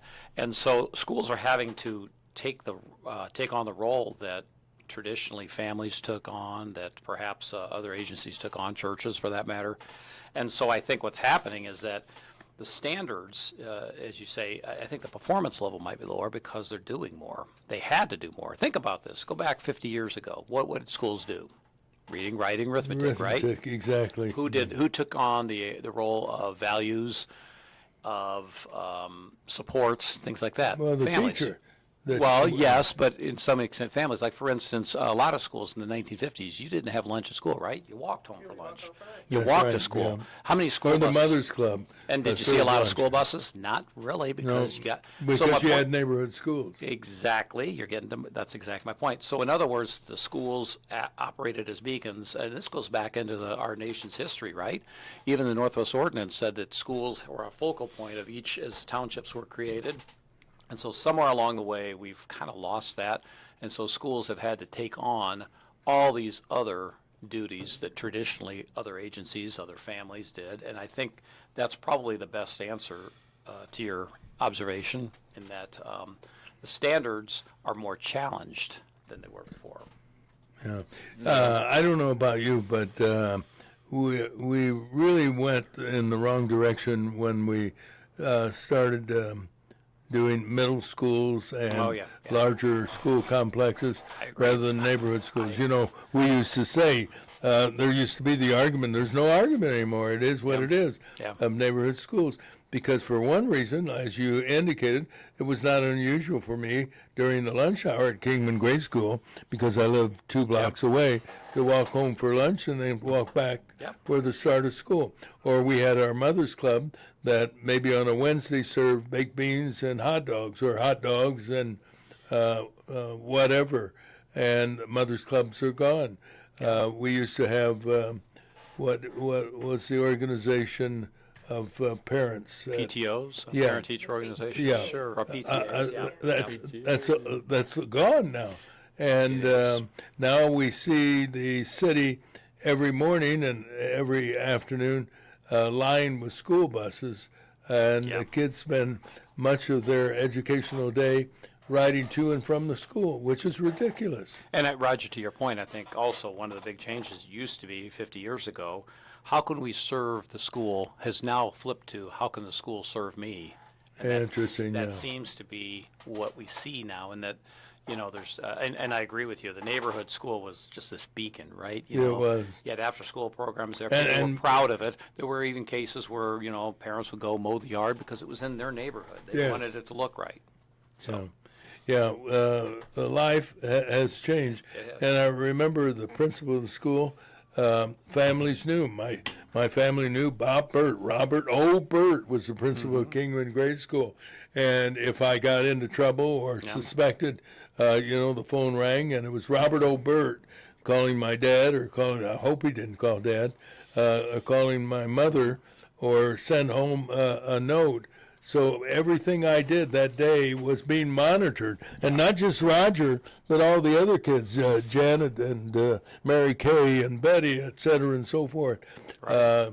They knew you, and you knew them, and they knew your family, and it the environment is totally different and not for the good. No, and the school, they knew it was best for that school. The school you went to, right? The principal Right. knew it. They knew Yeah. it. Now there's another challenge going back to your original question, the standards. Now it's a one-size-fits-all. I know when I was a principal, there were certain things we're doing what? Well, that doesn't really apply to this school because it's a standard template. You will do Yes, this. right, You will do yeah. this. Like right now, if everybody in this room decide we're going to do 100 push-ups, could we all do them? No. Yeah, not me, but the standard's there. But this guy could. Our sports director could. Sports good. Yeah. He could Myself, do that. I could eat 100 push-ups, those little ice cream things. Yeah, but, yeah. Those are good. but Yeah. the point I'm making is that the template has now become, and that's It's not just different, yeah. schools, but it's a lot of things, right, in our society. Yeah, there are many things about today's scholastic or educational system that are superior to what we went through many years ago. But there are some that aren't. The closest we can get to what it used to be is go to a school in a community like Princeville. Princeville is, what would you say the student body is at Princeville High School? Like how many? 400 Yeah. total? Yeah, maybe. Yeah. Yeah, because I only had like maybe 50 kids in my class or less. Yeah. Like 40. And that's one of the schools we go to, 40-ish. and it's phenomenal. Yeah. Yeah. Yep. And life in those small. On the other hand, my wife attended San Joe's High School, a small community high school. It's gone. Yeah. Now the kids in San Joe's, if there's even San Joe's, probably go to something city, Mason City. And it's probably a consolidated school because some of these small towns can't survive. We drove through Mendota on Sunday for a program in Sublette, Illinois. And Mendota has a fantastic high school and campus. I mean, it's absolutely stunningly I bet, beautiful. You've been there. I have. That's the town, the Corn Festival, the Mendota Corn Festival. Oh, really? Oh, Yeah. See, by the way, I just had an ear of corn yesterday. Oh. Boy, was sweet corn. Was that ever absolutely love the wonderful? sweet corn. We're heading do you remember when you had sweet corn, what your mother did, or years ago, what my wife did? Put them in a kettle with water and boiled them. And now you can wrap them in a towel, throw it in the microwave, and you think you had died and gone to heaven. I remember my mom said, well, we went to the whatever farmer's market back in the 70s. And okay, before dinner, you have to shuck the corn. I'm like, how many people are coming for dinner? We had to peel it. Yes, get the right. stringy thing Yeah, off. get cut this- the, yeah. the stringy. The icky the thing stalks off, on yes. the end of the corn. Yeah. But boy, Oh, it's good when you get to eat it, though. when you sat down to eat an ear of corn, it was absolutely wonderful. Yep. Well, at any rate, I don't know where we got started and where we are now. That's how we got from but, schools to ears of corn. Yeah. But it's a good transition, is what I'm saying. Yeah, I'd rather talk about, I'd rather talk about sweet eating corn. than education Yes. for that matter. And it's interesting, as Tyrus pointed out, he thinks he has about 50 in his, Yeah. were And you in got to know your everybody. class. Yeah. Then my graduating class. And did the teachers live in Princeville or just outside Most of of 'em. Princeville? Yeah. So they knew you, Yeah. they knew your family, and you knew them. Yeah, pretty much. Everybody knows everybody. The principal, I worked with him at Richmond. Oh, yeah. Cole. Mr. Rich. Yeah, he's a great guy. And he says, oh my gosh, it's so wonderful up here. Good community, great families. So, Yeah. I used to He visit. talked about this Tyrus kid, he was. Yeah. Yeah, he gave Well, me. keep he gave in me mind- The claw. Yeah, the claw. Watch out for the claw. Mr. Kileon, what we're doing? Yeah. Or And not Tyrus' parents are educators. Yes, they are. Yeah. So does that put the pressure on you in school to achieve? Did you get good grades? I You and your did. sister, you have what, one or two sisters? Two sisters and a brother. Yeah. So, yeah, I mean, senior year I got A's and B's, but Okay, all right. I either should have pushed myself or Well, we all can say that. or I got pushed. they should like the school should like push you to do like you should like do like a test or something like that to like this is what you got to work on like I thought they like- did like- those They do, tests. yeah, Yeah, aptitude but, like- tests. But yeah, I know what you're saying though. Like, Basically like, say hey, you're gonna do it. Or yeah, you're gonna do it. Like you got to do it. Like kind of like a speech thing, like speech class. Like so you can get like, because there's a lot of kids or whatever that aren't like too confident, like like to talk out loud or something like that. So like that would be like a good one to do. And but like they offer it. They offer it. But you have to do it. And so then you have those kids, and they just like slip right on through because they don't do the class because they don't feel confident during the class. So you know what I mean? I'm going on going on a tangent, but like. All right, let's get into the news headlines, and then we'll talk to Kevin Sullivan coming up.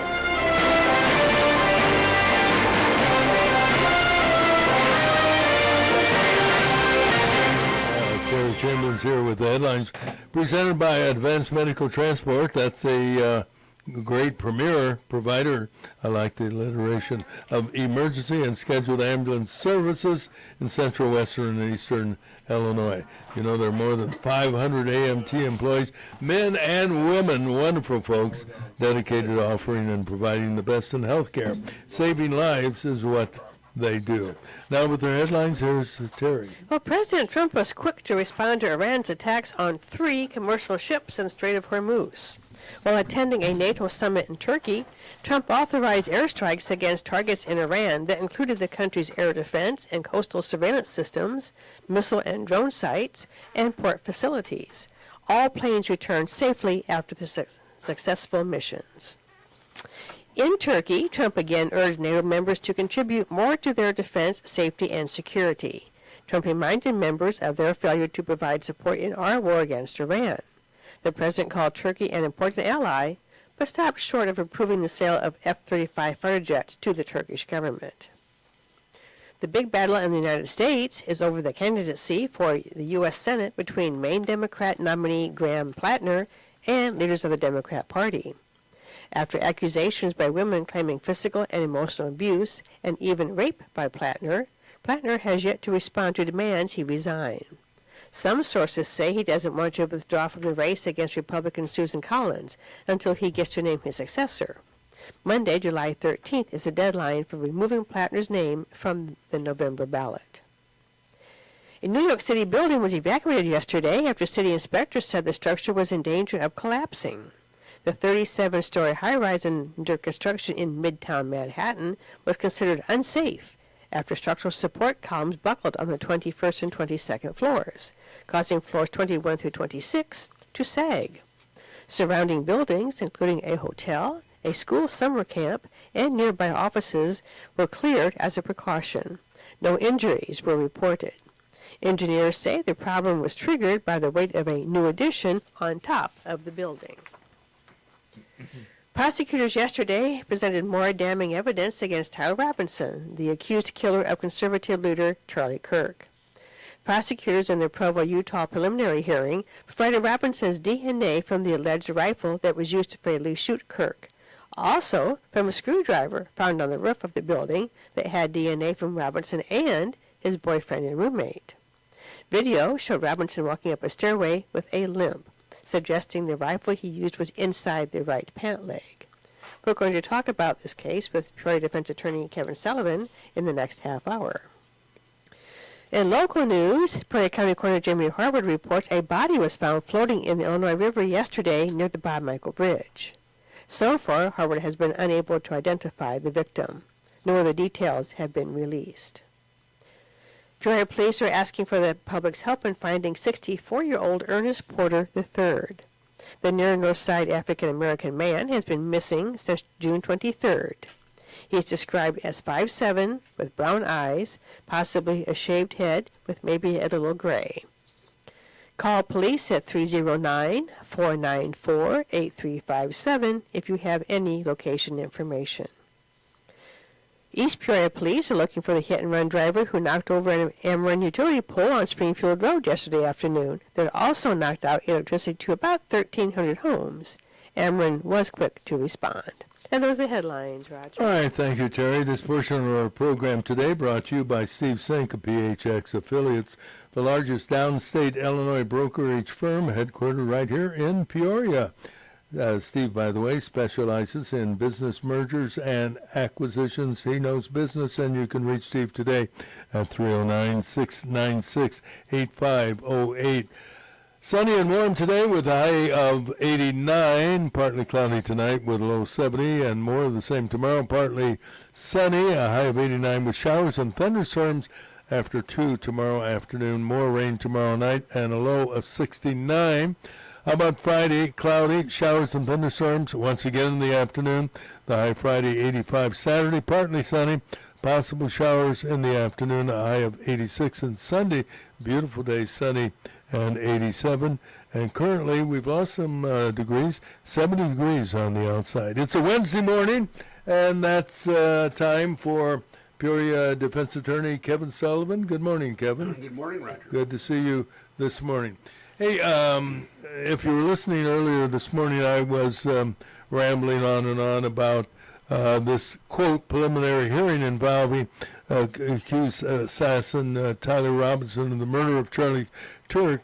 I thought they were into the trial because I was watching portions of it now and then learned, well, this is a preliminary hearing. And then they had this defense attorney on and was asked, how long is a typical preliminary hearing? And she said 45 minutes. What the hell's going on? Well, okay.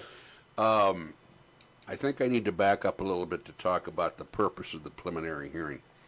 Under every state, under the laws of every state and the federal government, before a individual can be charged with a high crime, a felony, one of two things has to occur. The court, where everything is going on, has to conduct a preliminary hearing, or the state presents their case to a grand jury. And we've talked before about grand juries. And let me kind of tell you how it works in this area, at least in the state of Illinois. And some counties, like for example, Cook County, is mandated because of their population. They have to use the grand jury system.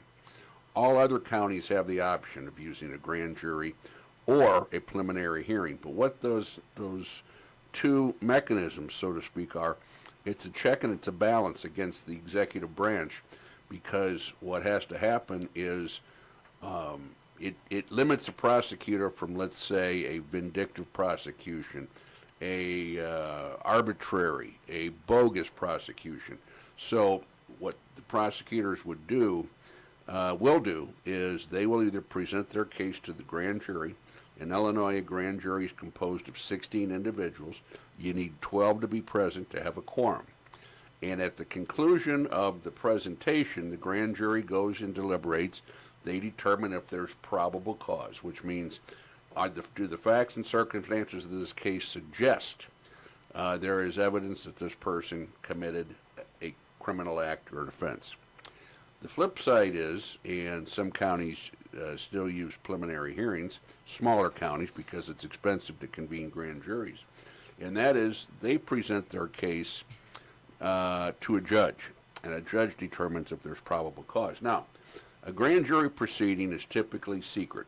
We are not supposed to know when and where they meet. We don't know about it typically till after they meet. Now, pretty much know when Peoria meets. I know when Woodford meets. I know when Tazewell meets. But we don't participate unless we're asked to participate or unless we're summoned to participate, we being defense attorneys. So it's a one-sided process. There was a movie years ago where they said any prosecutor can indict a ham sandwich.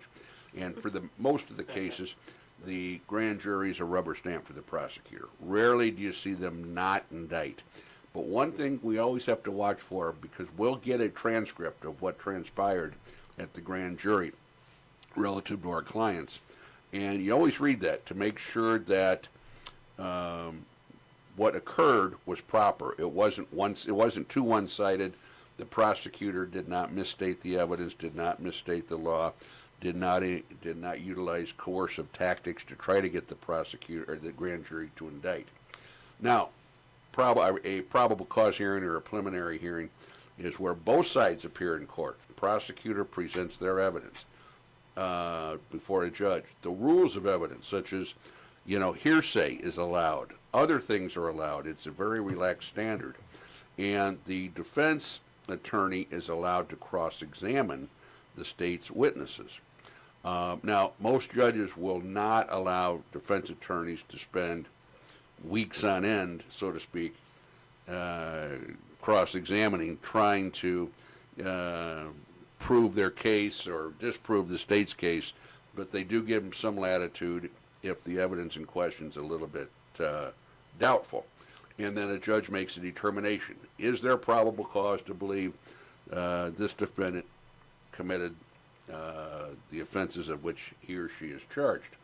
And then once either of those occur, then the case gets on a trial calendar or it gets scheduled for trial. And where the rules of evidence do apply, the standard of proof is beyond a reasonable doubt.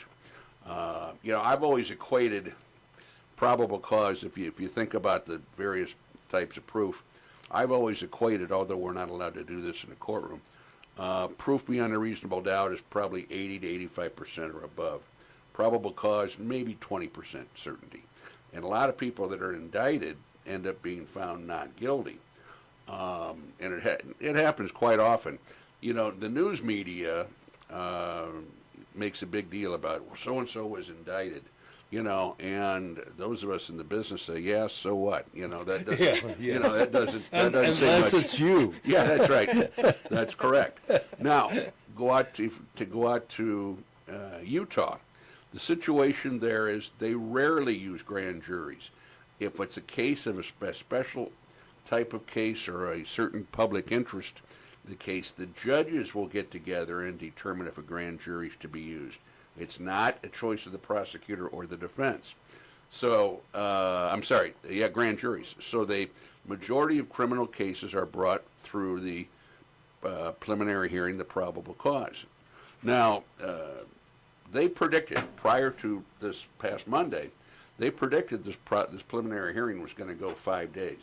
Really? I believe that the state is presenting 6 witnesses and the defense is presenting witnesses. And rarely does the defense ever present any witnesses in a grand jury, in a preliminary hearing, because you don't necessarily want to show your hand. What was I thinking, yeah. You want to know everything that the state has to know, but you don't want to tell them what cards you're holding at that point in time. Okay. So this has moved very slowly. I've only heard bits and pieces of it, and there's a lot of objections that I think the judges, from what I've heard, the judges being pretty good to both sides. Both sides are doing a very good job, and I'm getting this from some of the people that have had the privilege or the ability to watch it, coast to coast, if you know what I mean, cover to cover, which I haven't. At the end of the day, whether it's tomorrow or Friday, this judge is going to find there's probable cause to bind Tyler Robinson over for a trial. Now, the mystery here is, why is this taking so long? Why is the prosecution being so specific, and why is the defense being so meticulous about cross-examining in this situation? Everybody believes that they have their respective strategies. We don't know what those strategies are. I mean, I can only speculate that I think both sides, probably the prosecution and the defense, are trying to use this, knowing it's going to be very highly publicized, especially with cameras in the courtroom, to try to maybe poison the well for when there is a trial, to see what a jury would do. In other words, the prosecutor's trying to find present any and all evidence implicating this suspect, this defendant, while the defense is trying to poke holes to think maybe the general public thinks there's going to be some doubt, because we're going to draw a jury pool in this situation from Provo, Utah, and everybody out there knows about it if we know about it in Peoria, Illinois. So, is that the strategy? I don't know what the strategy is. The strategy could be that the defendant said, I want you fighting this thing every step of the way. I would say in counties that I visit, where they use preliminary hearings, not grand juries, I would say 75% of the time, I advise my clients to waive preliminary hearing. I know what's going on in the case. I know what the judge is going to do. There's not a whole lot of question in my mind whether there's probable cause. There might be question in my mind as to whether there's proof beyond a reasonable doubt. But sometimes we just skip over that process, the preliminary hearing, and that's rather routine. And I'm also wondering if the defense attorneys are concerned about not making any mistakes in the situation. Do they want to, they don't want to be criticized by anybody, their client especially, or the media. And it'll be interesting to see. But I think a couple of days from now, this judge is going to find probable cause because it is a pretty low threshold. Well, the interesting thing, and I've watched probably more than I should, is that it almost, I thought it was a trial. I thought what was taking place, well, he's on trial right now because the prosecutors presented everything, and why the judge didn't say, hey, I've got enough evidence for probable cause, since you said the bar is like 20%. Yep. And they have the DNA that they said from the rifle, which was found wrapped in a towel under a bush or a tree, and it had his DNA. I guess that means fingerprints on the weapon. Typically more than that. Well, maybe sneezed on it or something. Could be some sort of bodily fluid. Yeah. So they presented that, and then they found a screwdriver on the roof of the building where the alleged assassin shot and killed Charlie Turk, and it had not only Robinson's DNA, but his roommate, his boyfriend's DNA on the screwdriver.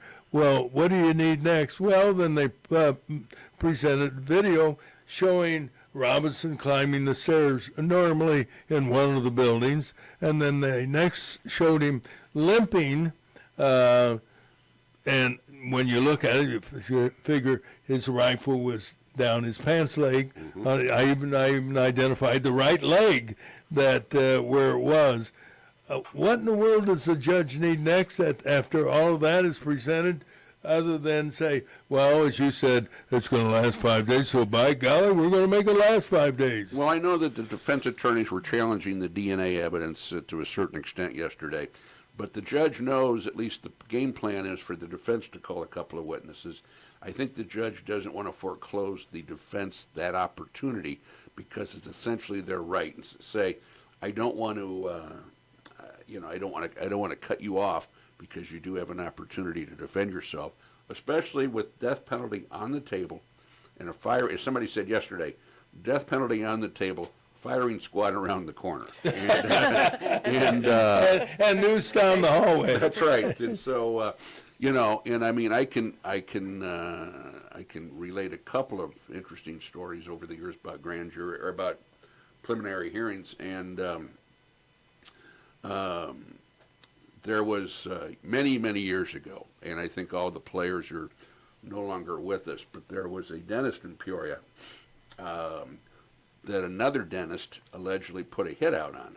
Yeah. Was that on North Street? It was. Yeah, I do remember what I can even tell you the name, but I'm not. Too. Yeah, okay. I can too. And he heard about it, and what he did was he slept in his office, the target, for 6 months, and very well armed and very well capable of handling. And one night, several people came through his skylight in the middle of the night, and he fired and killed them all. I think 1 or 2 people, whoever came through. And he got arrested, got charged with murder. They had a preliminary hearing, and the judge says, no, this is self-defense all the way. Case dismissed. Now, the prosecutor could have done, it might have been Mike Mim when he was prosecutor, I don't know. It could be. The prosecutor could have gone back for another preliminary hearing. They could have gone back, tried to get it through a grand jury. It may be that what the prosecutor was thinking was, I technically agree this is self-defense, but as the people's prosecutor, so to speak, the highest law enforcement official, I have to do something that shows that we're trying to protect people and can't tolerate this sort of behavior. So we're going to put the burden on the court in the situation. And the court made the decision. Prosecutor was satisfied. He didn't have any questions, about why aren't you going forward. I think most everybody believed that. And it was the right call. Yeah, that was kind of a ghastly incident. There's no question about it. Getting back to Proval, Utah, and the preliminary hearing, I'm not an attorney, not anywhere close to it, but somewhat in the arena of public opinion and the media. I think the defense team is making a terrible mistake, and the reason I say that is essentially, I think other people are thinking the same thing. This is a trial, and they've heard the evidence that the prosecutors have presented. And in my estimation, what I've seen, I haven't paid any attention yet from what the defense has done, the guy is guilty. Well, and so that taints the potential jury pool of people who've seen it on television, read it in the newspaper, et cetera, and so forth. So I think it will be difficult to select a jury that is not already predisposed that Tyler Robinson is guilty, which I think he is. Well, but this would be the same thing as formulating an opinion about somebody's guilt during the prosecution's phase of the case, because they have the burden of proof, so they always go first. And as I tell my client, the first half of the trial is going to be them beating you up, making you look bad, implicating you, pointing their finger at you. The second part is the defense case, and if the defense chooses to put on evidence, witnesses, exhibits, what have you, we tend to build back up our clients. We rehabilitate them. We tend to dispute what the state presented, and then the state gets to go with, the next time it's called rebuttal, to rebut what the defense presented. So it always sounds like they're guilty at this point in time because we've only heard from the state. We've only heard from the prosecutor. We don't know what the defense is going to do in their part of the preliminary hearing. And I do know this.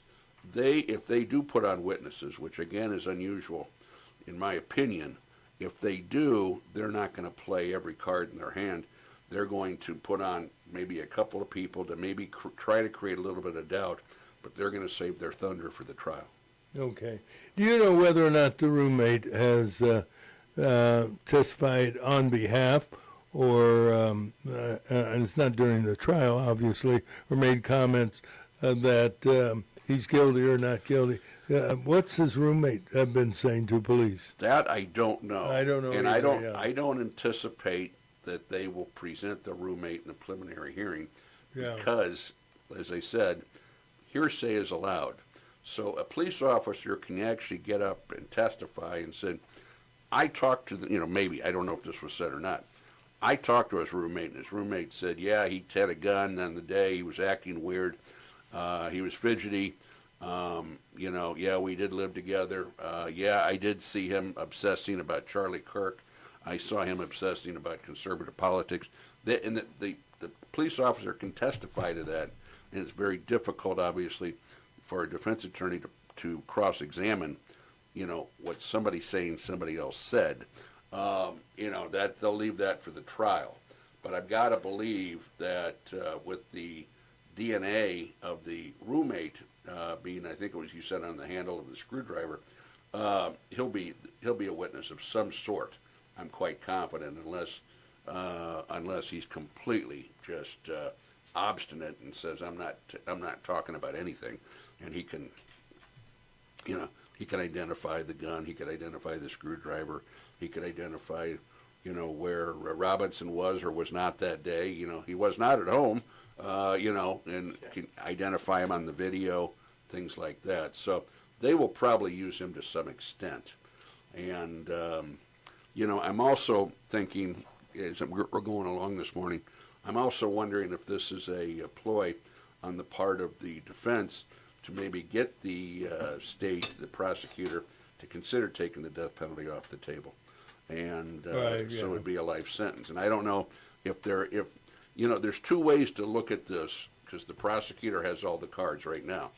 And that is the defense going to try to show, there are some questions about the evidence, there's some question about everything that's lining up here, or and try to convince the prosecutor, you got some doubts here, you got some chinks in the armor, so maybe you ought to take the death penalty off the table. Or the flip side is, if you want to have some good negotiations, maybe you shouldn't put the prosecutor through a week of a preliminary hearing and say, look, we'll concede on the issue of probable cause. How about in exchange you concede and take death penalty off the table, and let's have some discussions about a resolution. Yeah. So, Yeah, there's always negotiation going on behind the scenes between prosecutors and the defense team. I want to switch gears a little bit. We have another case this week of an adult who has been charged with aggravated battery of a child, in this case a 6-year-old. And when I ever see and hear and read and report on these kinds of cases, I wonder what kind of a penalty. I know that's not your particular specialty, but when there are parameters for sentencing, do you know what they are for aggravated battery to a child? so what that is, that's right in my wheelhouse. That's what I do. And because that's not a juvenile case. Oh, you're right, because the guy who did it is an adult. Right, Okay. So, and again, I do a lot of juvenile work as well, but typically that's a Class X felony. And Illinois defines that as a crime that's punishable by at least 6 up to 30 years in prison in most circumstances. Probation is not an option. And it's, there's a number of things you have to prove under that statute, such as great bodily harm, what have you. But from what the news accounts are, sounds like this child was pretty victimized. And Oh, it's terrible. yeah, and the other thing is about this this lady over in Creve Coeur that got arrested for the murder. And What do you know about that? There is a report that she actually was a member of the Creve Coeur Police Department. I was Department. going to say that, and they're not revealing that information. I know why. Well, that's a good question, but it was interesting because they brought in the state police to investigate this case as opposed to the sheriff or the Creve Coeur Police Department. Yeah. That could be sign number one. They may be keeping it quiet to try to protect her while she's in custody. Oh, really? Because you put a former policeman or a police officer, in this case a female, into a jail cell. Yeah. Well, female, she'd be separated at any rate. It would be, but nevertheless, there's on both sides of the gender scope. I wouldn't want to be, in her situation, because there's some very mean and very dangerous women that are housed in most any county jail that has any sort of population. Do they still have the women's reformatory open in Dwight, Illinois? That's been closed. Where do they put women now? Well, they've been putting them in Lincoln, Illinois, and they're going to close that one. Close that, and they're going to go somewhere to the. I think temporarily they're going to move them to Statesville, and then from there to a facility on the south side of Chicago. And the people of Lincoln are having a fit. Because that might be their largest employer at this point in time. Yeah. Well, they used to have a state hospital. They used to have a facility for adults with developmental problems, and they closed all of those. I mean, they've just devastated the city of Lincoln, Illinois. And I'm not even sure that Lincoln College is still open. Nope, it's closed. You had 2 prisons down there, Lincoln and Logan. Yeah. You had Lincoln Challenge. So, really, that's a shame. And it's actually a nice little town. Oh, it sure is. There's a great restaurant there for a number of years. I don't know whether it's still open, but the Tropics. No, that one's on Old 66. This was downtown, right by the railroad station. Okay. Don't ask me the name of it, but good food for that matter. Well, when you talk about an adult doing the things that they did to this youngster, is it hard as a defense attorney to be a defense attorney for a client? Yes, it is. And, there are certain cases that I'm not saying I'm shying away from, but I've got to kind of I got to become unemotional about. That's hard. And I represented, the one case that comes to mind, I represented it years ago, Tazewell County, a very good friend of mine's son, who was charged with aggravated battery to his own child. And the story that he indicated was that his child was running on the driveway and actually fell and hit his head on a step. Made sense to me, and we went with that as the defense. And the state brought in expert witnesses, doctors, that said, based on his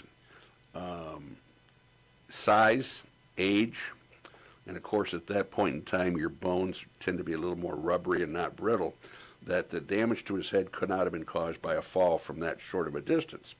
And we had a doctor that said just the opposite, said, you know, it may be that if he hit his head on flat concrete, that would be the case, but if it was on a corner of a concrete step, you know, that's like hitting your head on the door jamb. You know, that's a lot firmer than, let's say, the wallboard.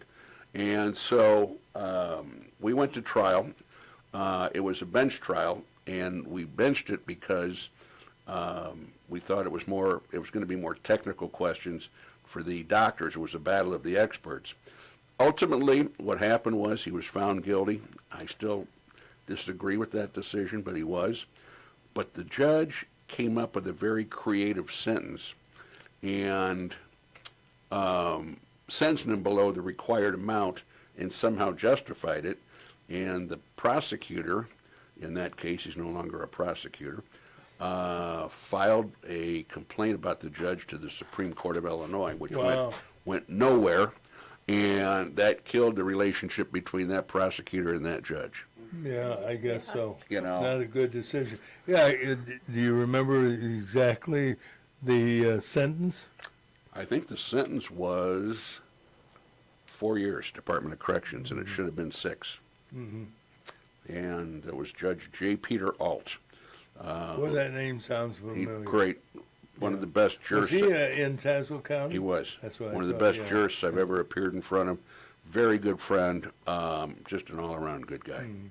Overall, would you not say, and I know you have to be careful what you will say, the judges in this area appear to be pretty competent judges. You know, in general terms, there's some that I had disagreement with, though I don't have a law degree, but just on the surface, and obviously we only know what is released to the media. Well, you're right, and I think all of our judges are very dedicated. I think that for the most part they enjoy their jobs. Because you're a judge does not mean you're the best of the bunch. I mean, and you know, a lot of people think, well, if so-and-so is a judge, he must have been one of the best lawyers ever. No, you just want to be a judge. And I've known judges over the years that were not great lawyers, and they were very good judges, and I know just the opposite. You know, so you're talking about the Supreme Court now? I'm talking about any court. You know. Yeah. Wouldn't you say, though, honestly, that we have probably, if not the most controversial Supreme Court we've ever had, but the most bizarre in terms of decisions?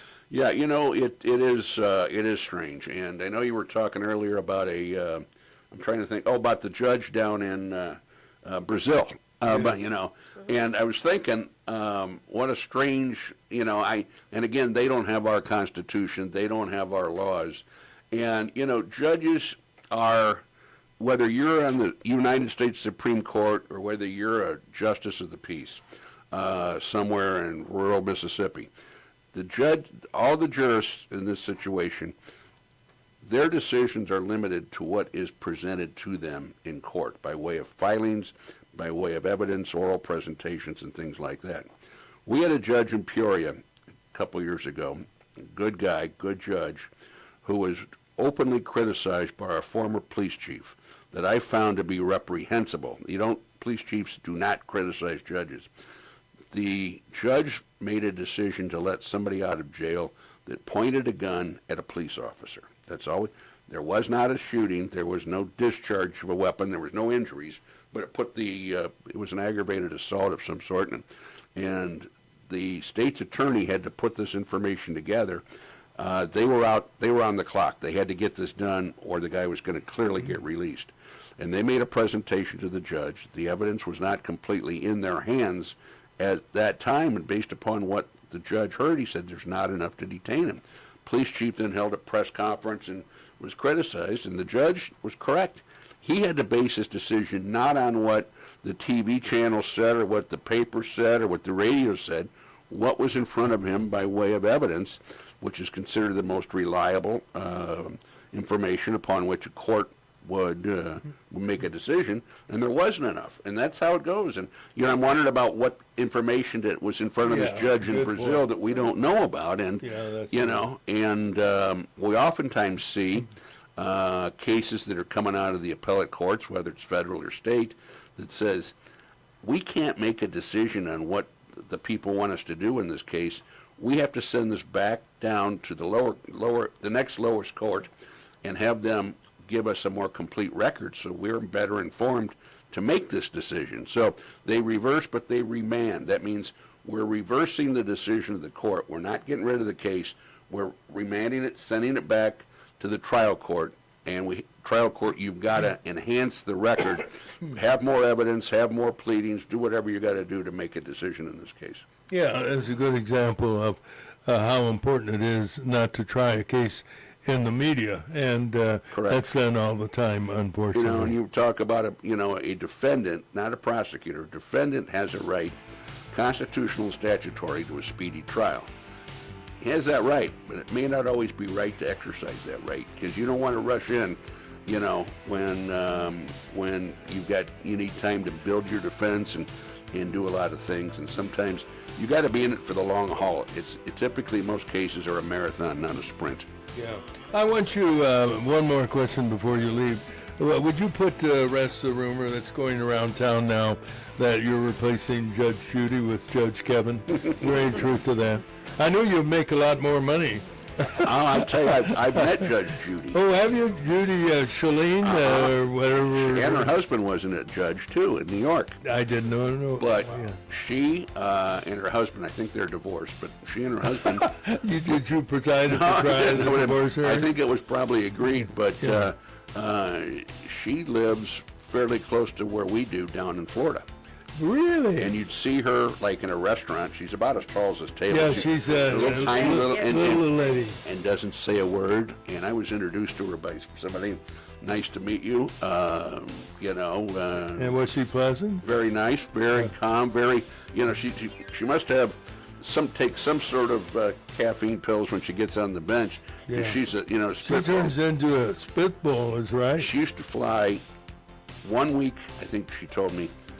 1 week a month from Florida to California to film her shows.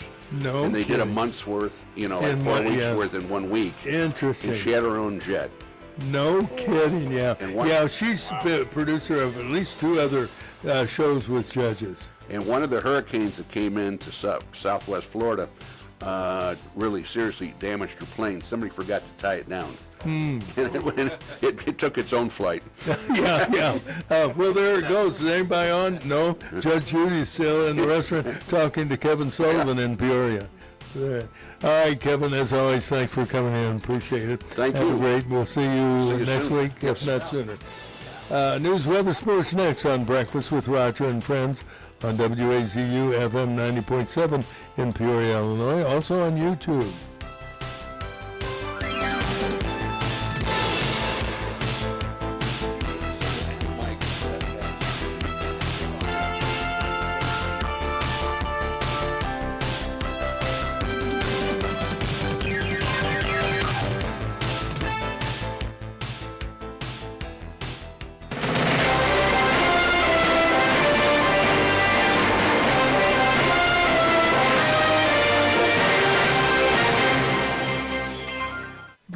Everybody, it's good to see everybody with bright smiling face. Always enjoyable talking to Kevin.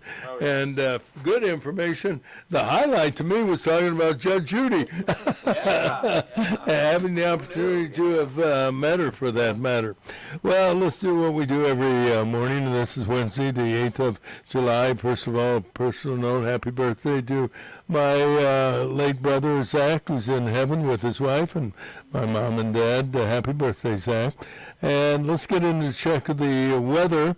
And the weather this morning is brought to you by AMT. You know, the people of Central Illinois are blessed with outstanding medical facilities and health specialists, and one of these is Advanced Medical Transport of Central Illinois, caring for people with the best health professionals. More than 500 AMT men and women serving you and your family. Saving lives is what they do. And what we do is bring you the weather. Sunny and warm today with a high of 89. Tonight partly cloudy, a low of 70. And tomorrow partly sunny, once again around 90 degrees with showers and thunderstorms after 2 tomorrow afternoon. More rain tomorrow night with a low 69. Looking ahead to the week, Friday mostly cloudy, showers and thunderstorms in the afternoon. Friday's high 85. Saturday will be partly sunny, yes, possible showers again in the afternoon and a high of 86. But Sunday, a beautiful sunny day and 87. Currently our 70 degrees, relative humidity 86%. And now let's turn to Teri Chamberlain with our lead story. Teri, what do you have? Illinois State Police have arrested 27-year-old Caitlin Gherkin for the murder of 29-year-old Adolfo Cazares in March 10th in Creve Coeur. The fatal shooting took place in a house in the 500 block of Roosevelt Road. Gherkin is behind bars. Gherkin, I'm sorry, her name is Gherkin. Kind of like the pickles. She's in a pickle. Okay, yeah. She's in more than a pickle. Yeah. A big pickle. She's behind bars in the Tazewell County Jail in Pekin. President Trump wasted no time responding to Iran's attacks on 3 commercial ships in the Strait of Hormuz. While attending a NATO summit in Turkey, Trump authorized airstrikes against specific targets in Iran that included the country's air defense and coastal surveillance systems, missile and drone sites, and port facilities. All planes returned safely after the successful missions. In Turkey, Trump again urged NATO members to contribute more to their own defense, safety, and security. Trump reminded members of their failure to provide support in our war against Iran. The president called Turkey an important ally, but stopped short of approving the sale of F-35 fighter jets to the Turkish government. The big battle in the United States is not military. It's over the candidacy for the U.S. Senate between Maine Democrat nominee Graham Plattner and leaders of the Democratic Party. After accusations by women claiming physical and emotional abuse and even rape by Plattner, he is yet to respond to demands by his own party to resign. Some sources say he doesn't want to withdraw from the race against Republican Susan Collins until he gets to name his successor. Monday, July 13th, is the deadline for removing Plattner's name from the November ballot. A New York City building was evacuated yesterday after city inspectors said the structure was in danger of collapsing. The 37-story high-rise under construction in Midtown Manhattan was considered unsafe after structural support columns buckled on the 21st and 22nd floors, causing floors 21 through 26 to sag. Surrounding buildings, including a hotel, a school summer camp, and nearby offices, were cleared as a precaution. No injuries were reported. Engineers say the problem was triggered by the weight of a new addition on top of the building. Prosecutors yesterday presented more damning evidence against Tyler Robinson, accused killer of conservative leader Charlie Kirk. Prosecutors in the Provo, Utah preliminary hearing provided Robinson's DNA from the alleged rifle that was used to fatally shoot Kirk. Also from a screwdriver found on the roof of the building used by the assassin that also had DNA from Robinson's boyfriend and roommate. Video showed Robinson walking up a stairway with a limp, indicating or suggesting the rifle he used was inside the right pant leg. In local news, Prairie County Coroner Jimmy Harwood reports a body was found floating in the Illinois River yesterday near the Bob Michael Bridge. So far, Harwood has been unable to identify the victim. No other details have been released. Peoria police are asking for the public's help in finding 64-year-old Ernest Porter III. The near North Side African-American man has been missing since June 23rd. He's described as 5'7" with brown eyes and possibly a shaved head with some gray. Call police at 309-494-8357 if you have any location information. East Peoria police are looking for the hit-and-run driver who knocked over an Ameren utility pole on Springfield Road yesterday afternoon that also knocked out electricity to about 1,300 homes. Ameren was quick to respond. And those are some of the stories we're following. Now we turn to WCBU for the latest information from those folks, brought to you by Matt Wall, CPA and tax specialist with Gordon Stockman and Wall. Matt, of course, experienced in federal and state tax compliance, employee benefits, estate and trust tax planning, and all things financial. If you have any financial issues or questions, don't hesitate to call Matt. He's available at 309-692-4030. Newsroom, I'm Courtney Conroy. Peoria city officials say they were troubled to hear reports of people living in the shuttered Riverview Plaza building downtown. City manager Patrick Urich says they're frustrated at not seeing building owner MJ Illinois make progress in repairing the fire suppression, sprinkler, and electrical systems. We want the owner of the building to bring the building into compliance, and we are doing everything we can to do so. The city continues to pursue non-compliance fines over the building that has been shut down for more than 2 years. Washington resident El Ponto says he saw flames shooting above a neighbor's 2-story home from his back window late at night last month and sprang into action. Ponto, a former Washington firefighter, pounded on the door, woke up the home's 2 occupants, and they evacuated safely. From there, he says Washington Fire Chief Tyler G. and firefighters made short work of the garage fire. Tyler's crew, they knocked that sucker down in 30 seconds and kept the fire from getting into the residence. And the owners are back in the house the very next day. Ponto was honored at this week's Washington City Council meeting with a proclamation and a life-saving challenge coin from the fire department. The Peoria County Election Commission hopes to recruit more than 100 more judges for the upcoming general election in November.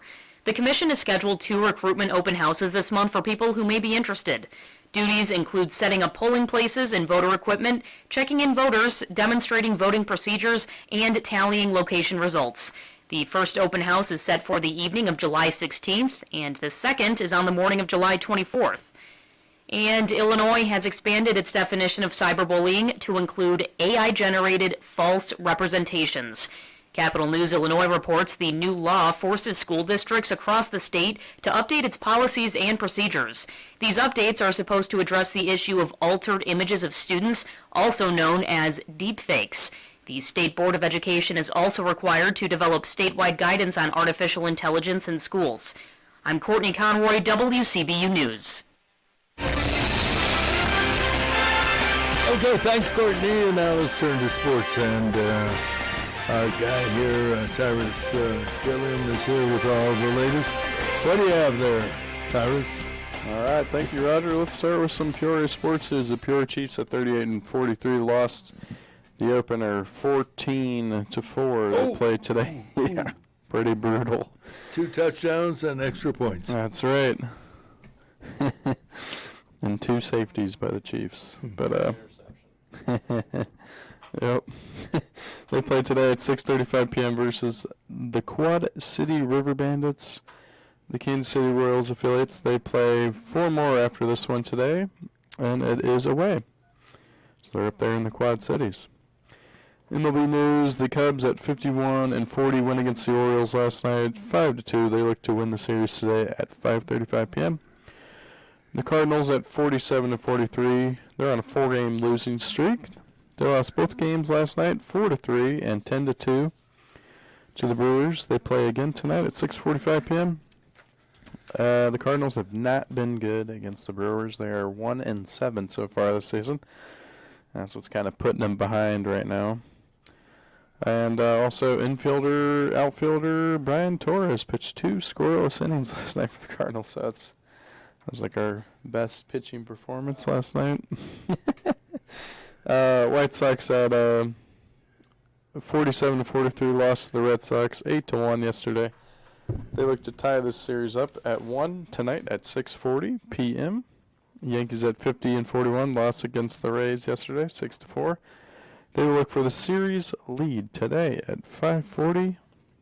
They have a 4-game series going on. Phillies at 51-41 beat the Reds yesterday 4-1. They look to win this series today at 6:10 p.m. I should also mention that Cubs All-Star is Pete Crow Armstrong. And then the Cardinals have Jordan Walker and closer Riley O'Brien. He's tied with the NL saves leader Mason Miller. They're both at 22. And he replaced Paul Skeens, who was ruled out of the game. So that's where Riley slides in. How many home runs did Crow Armstrong hit this year? He's on a tear, isn't he? He's on a tear, yeah, for sure. He's up there in WAR with Shohei Ohtani right now. Oh, yeah. He is, so he's having a heck of a year. Yes, and he is. Even like Weatherholt should be he probably should have been an all-star, but because he's up there too. He's one of the best defensive second basemen, and he's at a 4.2 WAR. So he's having a heck of a year too. The Chicago Bulls' first summer league game is this Friday at 7 p.m. There's a lot of ongoing games still too. So, and then we'll move on to the WNBA. Indiana Fever are 12-8, and they play tonight at 9 p.m. versus the Los Angeles Sparks. The Chicago Sky at 7-14. Won last night, 77-67 versus the Phoenix Mercury, and they play Friday at 9 p.m. versus the Los Angeles Sparks. The World Cup is ongoing. Round of 16 tomorrow is the next World Cup game, France and Morocco. And as we all know, U.S.'s chance for the Cup is over. Belgium beat them 4-1. So, that... Got Belgian waffled. They got Belgian waffled. Yes, they did. For sure. And that is sports for you guys. All right. Was there some big upset last There night? you have it. Egypt? Oh yeah. Here, I can get that real quick. 19 for Pete Crow Armstrong. 19, okay. I thought it was 19. I was like, I'm gonna make sure. But Egypt World Cup, I'll look that up too. Yeah. All right. But, Anything else in the world of sports? Oh yeah, it was Argentina coming back. Yes. bouncing They were back. down by two. They were down by 2, and they No need to cry for came me, scoring Argentina. back. Don't cry for me, Argentina. Yeah, that's right. And that was Egypt, right? Is that who they beat? And Egypt is angry. Oh yeah. They're upset. Yeah. So Lionel Messi moves on though. yeah, So he's quite the player. he is. And that's sports. That's sports. You bet. As always on a Wednesday morning, and I don't mind telling you, we continue. We have a lovely lady on the phone this morning, and we're always delighted to talk to her. Edith, how are you this morning? Roger, I am happy to hear you sing Don't Cry for Me, Argentina. Oh, he's performing 5 shows a week. Yeah, you thought it was okay. I love how you sing, Roger. Yes. Edith Barnard is with us. What's going on in your world these days? Well, I am teaching a class on how to sing sea shanties. And I discover a lot of Illinois people don't know what a shanty is. No, I don't. They ask, why am I teaching a song about little houses by the ocean? But sea shanties are songs sailors sang. And they are fun and boisterous, and I love singing them. And I'm teaching a class starting next Tuesday. Roger, you could take the class. You know, I'm thinking about it. I thought songs by military or hardworking sailors usually are spiced with profanity and nastiness. But you're saying these are wonderful songs? Well, there are those, but we don't sing those. Oh, rats. Well, I'm not coming then.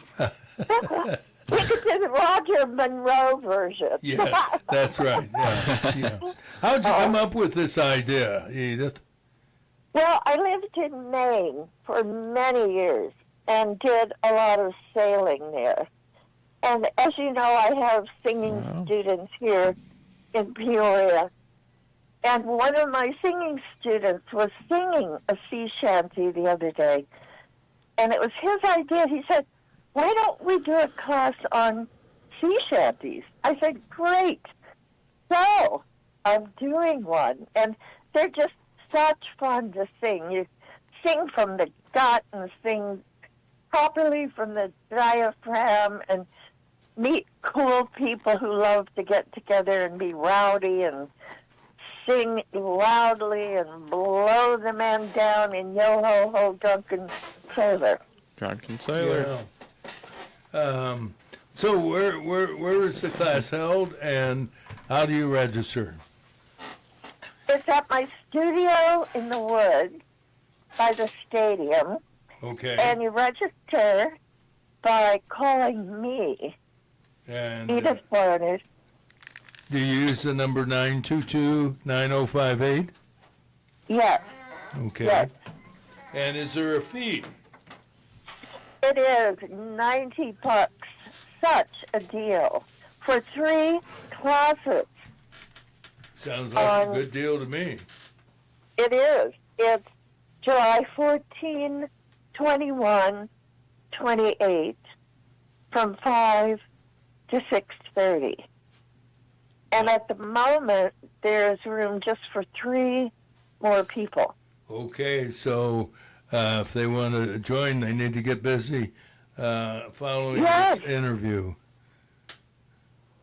And Well, how long are the classes again? Hour and a half, Hour and a from half. 5 to 6:30. Now, when they get done with this class, will they be eligible to sing on Broadway? Yes. That's They're opening with you in August. yeah. Yes. That's Broadway in Tazewell County, just outside of Pekin, by the way. Of course. Yeah, that sounds good. Well, good luck. I hope you have a great time with this class, and keep us informed. I will. And I love hearing you sing. So Well, keep singing, Roger. I'll do that. Thank you. Only in the shower, but thank you nonetheless. Thanks, The Edith. shanties they're great. Shanties are great in the shower. It sounds wonderful. Thanks, Edith. God bless you. Thanks, Roger. You You bet. too. Thanks. And we go from singing to testifying, because we have Matt Wall, CPA with Gordon Stockman and Wall with us. And Matt, thanks for coming in. I am excited, although at this particular point in my life, not for the obvious reasons, it's too late to quickly have a baby, but these Trump accounts certainly going to be exciting for people who have, I know a couple that just had a baby, so they're eligible. Tell us what the Trump accounts is all about for people who have babies from, I believe, January of last year to December of 2028. Am I right on the date for that? If they file and get this form number, Roger, 4547. 4547. Does that ring a bell? Yes. So that's the IRS form number to fill out to get this Trump account. And once that happens, you get $1,000 for free from the U.S. of A. And then you take it and put it in an account at a brokerage house or somewhere that's going to start these up. And then I'll go into the child's name, earn earnings for 18 years, and then when 18 years transpires, child becomes 18, that it's paid out, and that's when he has to pick up the income. So it's tax deferred, and that's the good. So that's going to amount to they say amount to $8,000 by that time. At least, because my understanding is if mom and dad want to add to the account, they can do that. Yeah, they could do that. Actually, really, any grandparents can do it too. But it's up to, they could give up to $5,000 a year as a gift into that account, and that becomes tax deferred also. The child will have to pick the income up when he turns 18. And then the investment it's pretty limited. It goes into a Fortune 500, like an index fund. You can't just pick your own investments. In other words, it just goes into index funds. So it's kind of limited that way, but that's been working out real well with the stock market. S&P 500 has gone way up for the last few years. But that's what it's going to be invested in, and it'll keep growing. It could get, if they said if somebody's putting in $5,000 every year, it could grow to $200,000 or $400,000 at the end of 18 years. That would pay for their college education. Yeah, it could pay for a lot of things. Buy a new house or whatever. Yeah. Can the child touch that at any time, withdraw it, and No, put it in it's- their pocket?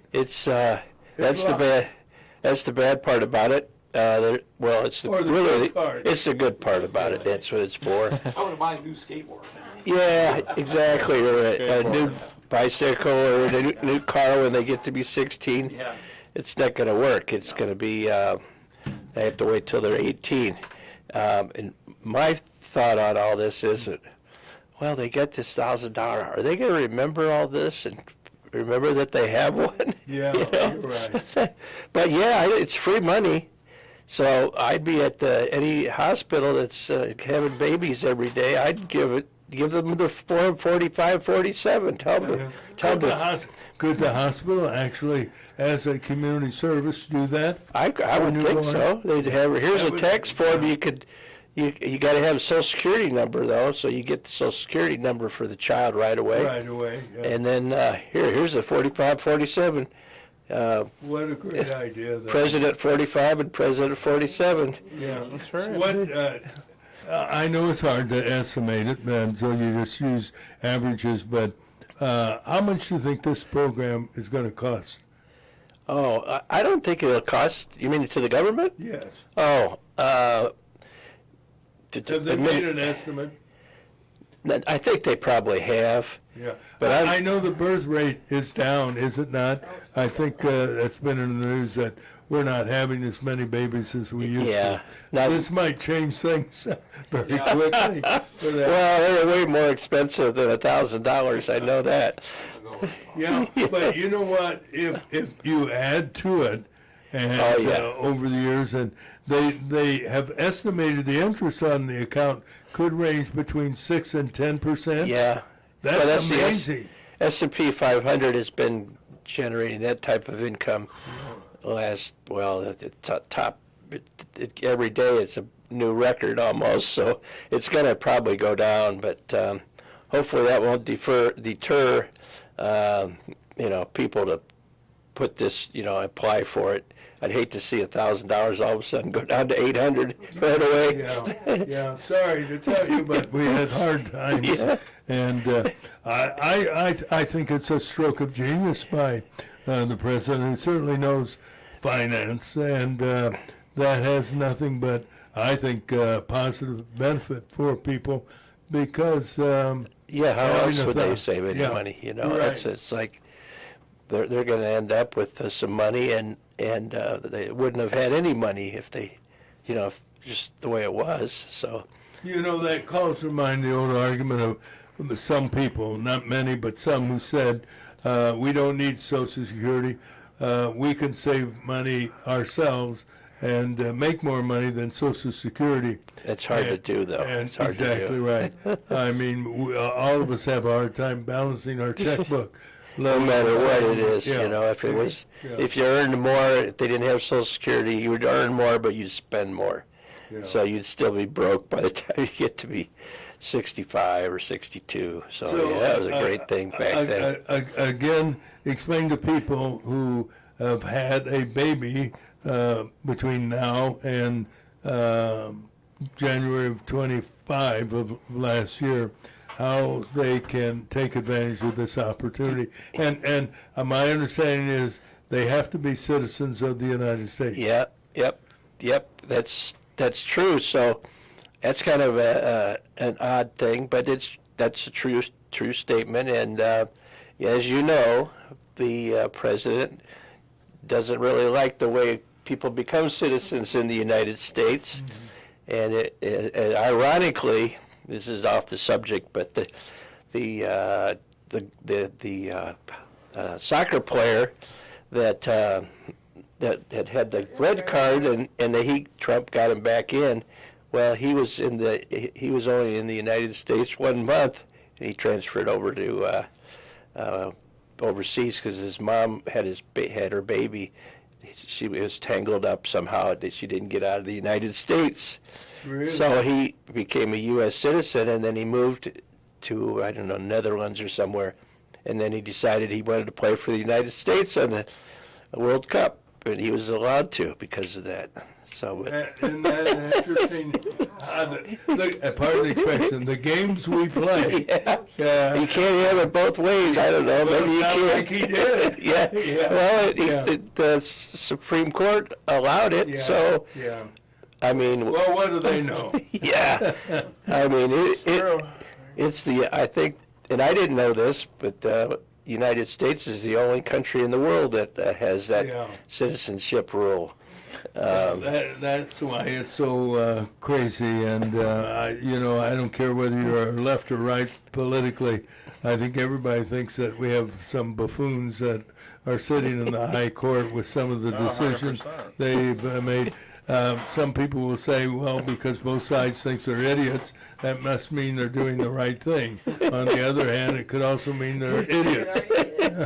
But going back to the Trump account, you do have to have a U.S. citizen. You can't. And you have to get a Social Security number. I do that, and you do that. I think now they give you that paperwork to get a Social Security number when they have births, and then they could just give them a Form 4547 too. I think, and say, here, check this out. They don't have to, sell it to them or anything, but check it out. Go to a bank or brokerage house and fill it out and start an account up. Yeah. Will they? This might be above your pay grade, but do they? Most things are. Will they issue annual reports on? Yeah, you'll get from the brokerage house. You'll get a report how much it's earned and all that stuff, but it's not taxable till they're 18. Yeah, okay. And then they might have a pretty big tax if they will. At that point in time, because it'll grow so much. And but when can't they just tax the earnings? Yeah, the earnings on it. Yeah, it would be the earnings. But still, it could be a pretty big number for somebody at 18 years old, never filed before, and all of a sudden, oh man, I got this big tax to pay. I've got $200,000 in my account, and now I have more money than my parents do, and they're going to borrow it from me. As it turns out, your parents wind up living in your basement instead of the other way around. Yeah. Can we move in with you because of all the money you make? Does the government have we're talking with Matt Wall, CPA with Gordon Stockman Wall. Does the government have a program where you offer a suggestion, and if it saves taxpayer money, they reward you? At one time, I thought they did. You mean as far as if I gave them a suggestion? Yeah. Now, there is what they call a whistleblower program, but it's up for turning in bad guys, not for offering suggestions on good things. But see, what I want to do, I know I could save the government thousands, maybe millions of dollars, simply by telling the people at Medicare, quit sending me all the sheets that have the language in Chinese, Hispanic, German, Swedish, Colombia, Guatemala, Paraguay, Brazil, Argentina, and Alaska. You get this monthly statement, and there are 18 pages, and well, you can't discriminate, though, Roger. That's yes, you can.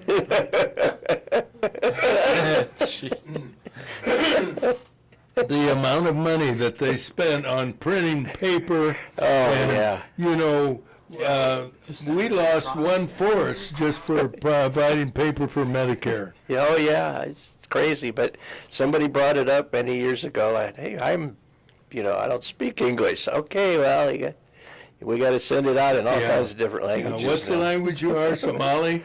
Well, you already own the country. What do you need? More money for that? It's crazy. Well, it is the 8th of July, and I wonder, are you still getting people say, Mr. Wall, I didn't file. Can you help me? Oh, yeah, I got lots of people, Roger. There's lots of people. I got one that's, they only go back 6 years. That's all they want.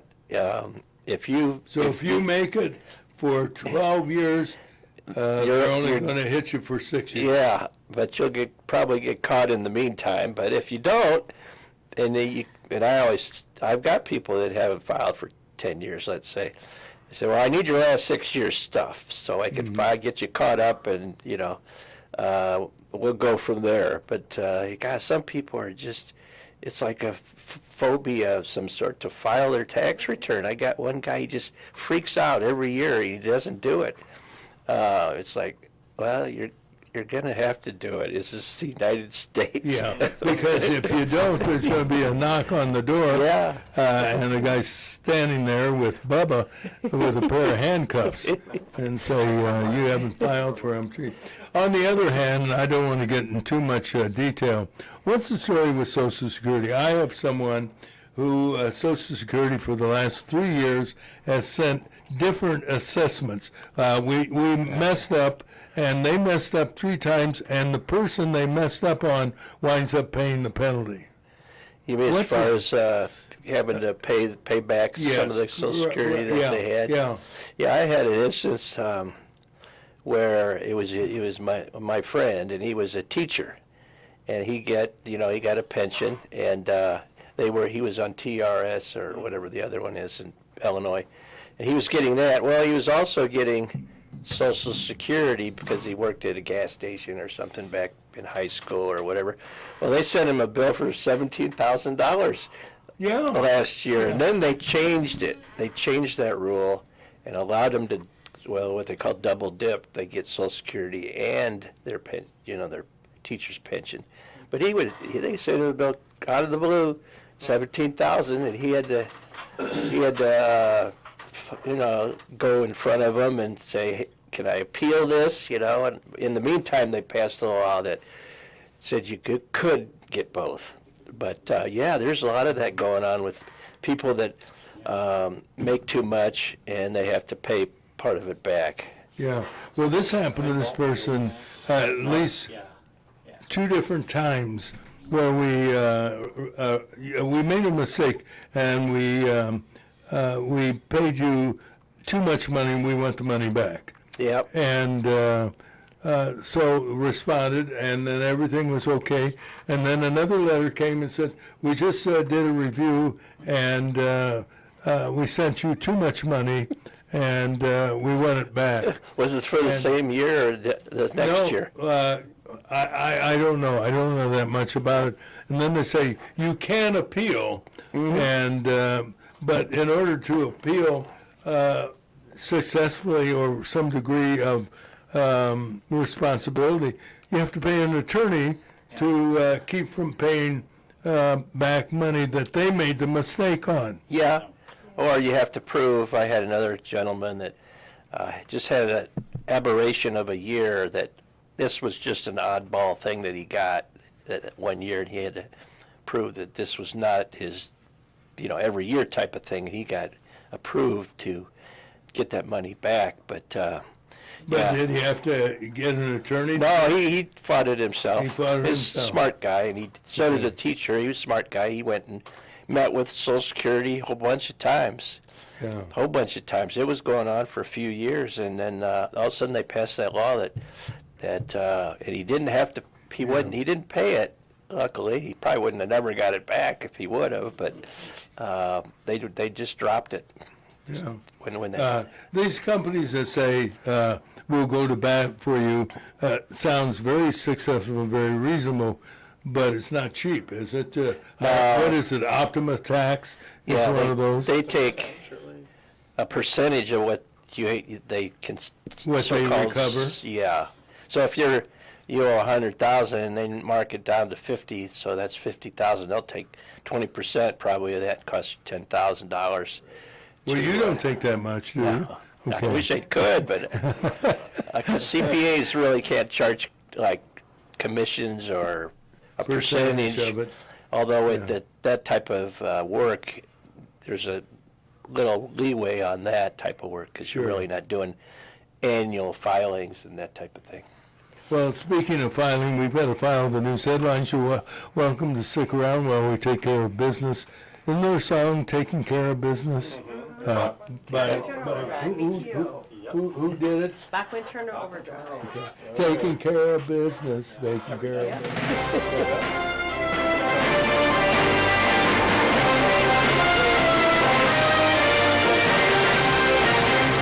And sponsor of our news this morning, brought to you by Steve Singh, Certified Business Specialist. He's with PHS Affiliates. Steve has been a business broker for over 20 years, and he specializes in business evaluations. You can reach Steve for more information at 309-696-8508. And Terry, what do we have? Well, President Trump was quick to respond to Iran's attacks on 3 commercial ships in the Strait of Hormuz. While attending a NATO summit in Turkey, Trump authorized airstrikes against targets in Iran that included the country's air defense and coastal surveillance systems, missile and drone sites, and port facilities. All planes returned safely after the successful missions.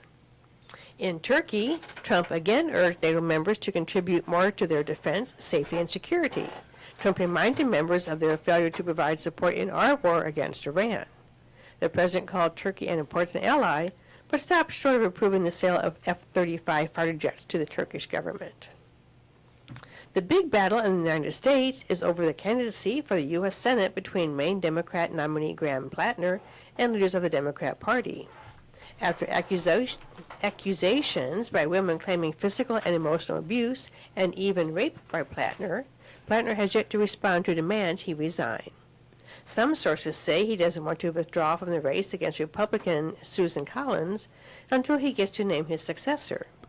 Monday, July 13th, is the deadline for removing Plattner's name from the November ballot. A New York City building was evacuated yesterday after city inspectors said the structure was in danger of collapsing.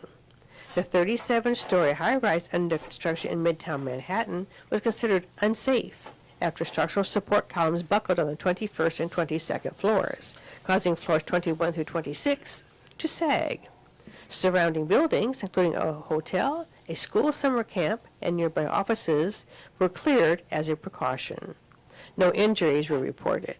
Engineers say the problem was triggered by the weight of a new addition on top of the building. Prosecutors yesterday presented more damning evidence against Tyler Robinson, the accused killer of conservative leader Charlie Kirk. Prosecutors in the Provo, Utah preliminary hearing provided Robinson's DNA from the alleged rifle that was used to fatally shoot Kirk, and also from a screwdriver found on the roof of the building that had DNA from Robinson and his boyfriend and roommate. Video showed Robinson walking up a stairway with a limp, suggesting the rifle he used was inside the right pant leg. In local news, Peoria County Coroner Jimmy Harwood reports a body was found floating in the Illinois River yesterday near the Bob Michael Bridge. So far, Harwood has been unable to identify the victim. No other details have been released. Peoria police are asking for the public's help in finding 64-year-old Ernest Porter III. The near Northside African-American man has been missing since June 23rd. He's described as 5'7", with brown eyes and possibly a shaved head with a little gray. Call police at 309-494-8357 if you have any location information. East Peoria police are looking for the hit-and-run driver who knocked over an American utility pole on Springfield Road yesterday afternoon that also knocked out electricity to about 1,300 homes. Ameren was quick to respond. Yeah, I can imagine that guy hit the pole. He got home. He said, "Honey, I'm home." And she says, "What's that telephone pole you're dragging behind you? What's that all about?" Well, don't say anything to the neighbors. Yeah, but I think I knocked about 1,300 people off of Ameren, Illinois power. Illinois State Police have arrested 27-year-old Caitlin Gherkin for the murder of 29-year-old Adolfo Cazares March 10th in Creve Coeur. The fatal shooting took place in a house in the 500 block of Roosevelt Road. Gherkin is behind bars in the Tazewell County Jail in Pekin. And those are the headlines, Roger. All right, let's take a check of the weather. And the weather this morning is brought to you by our friends at AMT, Advanced Medical Transport Central Illinois. Since 1991, the men and women of AMT have been saving lives with paramedics and EMTs, for that matter. When seconds count on Advanced Medical Transport of Central Illinois. Sunny and warm today, 89 the high. Cloudy tonight, overnight low 70, tomorrow partly sunny, another 89. Possible showers and thunderstorms tomorrow afternoon after 2 o'clock. More rain tomorrow night, low 69. Friday, mostly cloudy, showers and thunder boomers in the afternoon, the high 85 on Friday. Saturday, sunny, and look for showers in the afternoon once again. And that's on Saturday with a high of 86. Sunday, though, should be a beautiful sunny day and a high of 87. Right now, we're at 76 degrees, and we're talking with CPA, a guy's been, Matt Wall's been with Gordon Stockman Wall now for how many years? Oh, 20-some. 20-some. You know, you don't know this, but I talked to your partners. I said, why don't you change it to Wall, Stockman, and Peterson, or whatever the other name. I said, I got third fiddle. Yeah, I've heard a second fiddle, but third fiddle is something else. You know, we've talked about and joked about IRS, but they're not easy people to negotiate with, are they, unless you're dealing with them locally?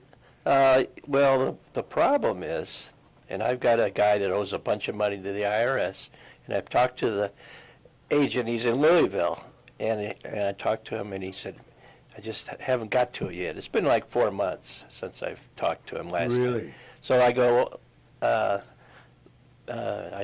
read his name off. I said, well, how many cases do you have? He goes, well, right now on my plate I got 155 cases. Wow.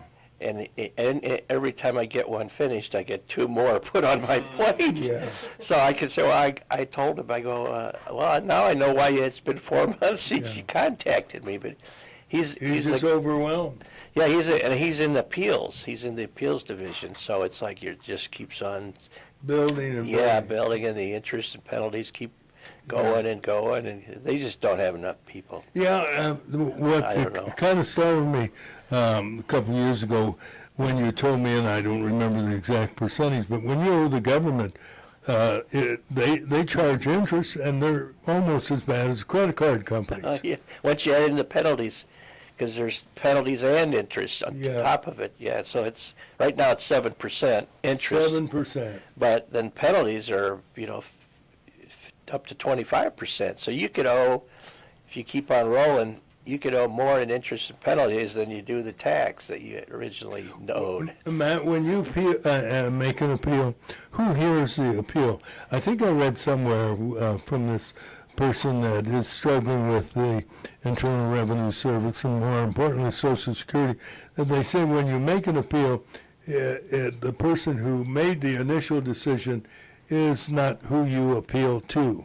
It is a different person. Is that correct? Yeah, you'll have a revenue officer, what they call revenue officer, that's a collection person at the IRS, and if you don't reach a conclusion with him, you appeal, and that'll go to, like, well, in this case, Louisville, in their office, and they'll take it over, and then you'll deal with them, but yeah, it's not the same person that's handling the appeal. So when you make the appeal, you can say, this boob that I was working with previously, it will be okay, because that person might say, yeah, you're right, I know who dealt with it, and he's an idiot.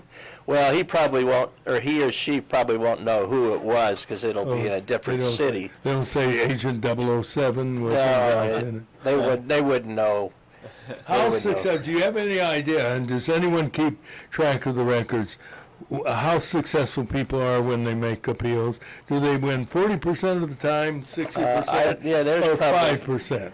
There's statistics about that, and it's not real high, actually. Mostly because they don't you got to spend a lot of time gathering information to appeal collection. You do. 'Cause you got to get all your assets there, your cars, your house, your bank accounts, everything listed, and turn it in and see how much they have a calculation they run through to see how much you can afford to pay. And that's, oh, really? Yeah, it's pretty complicated.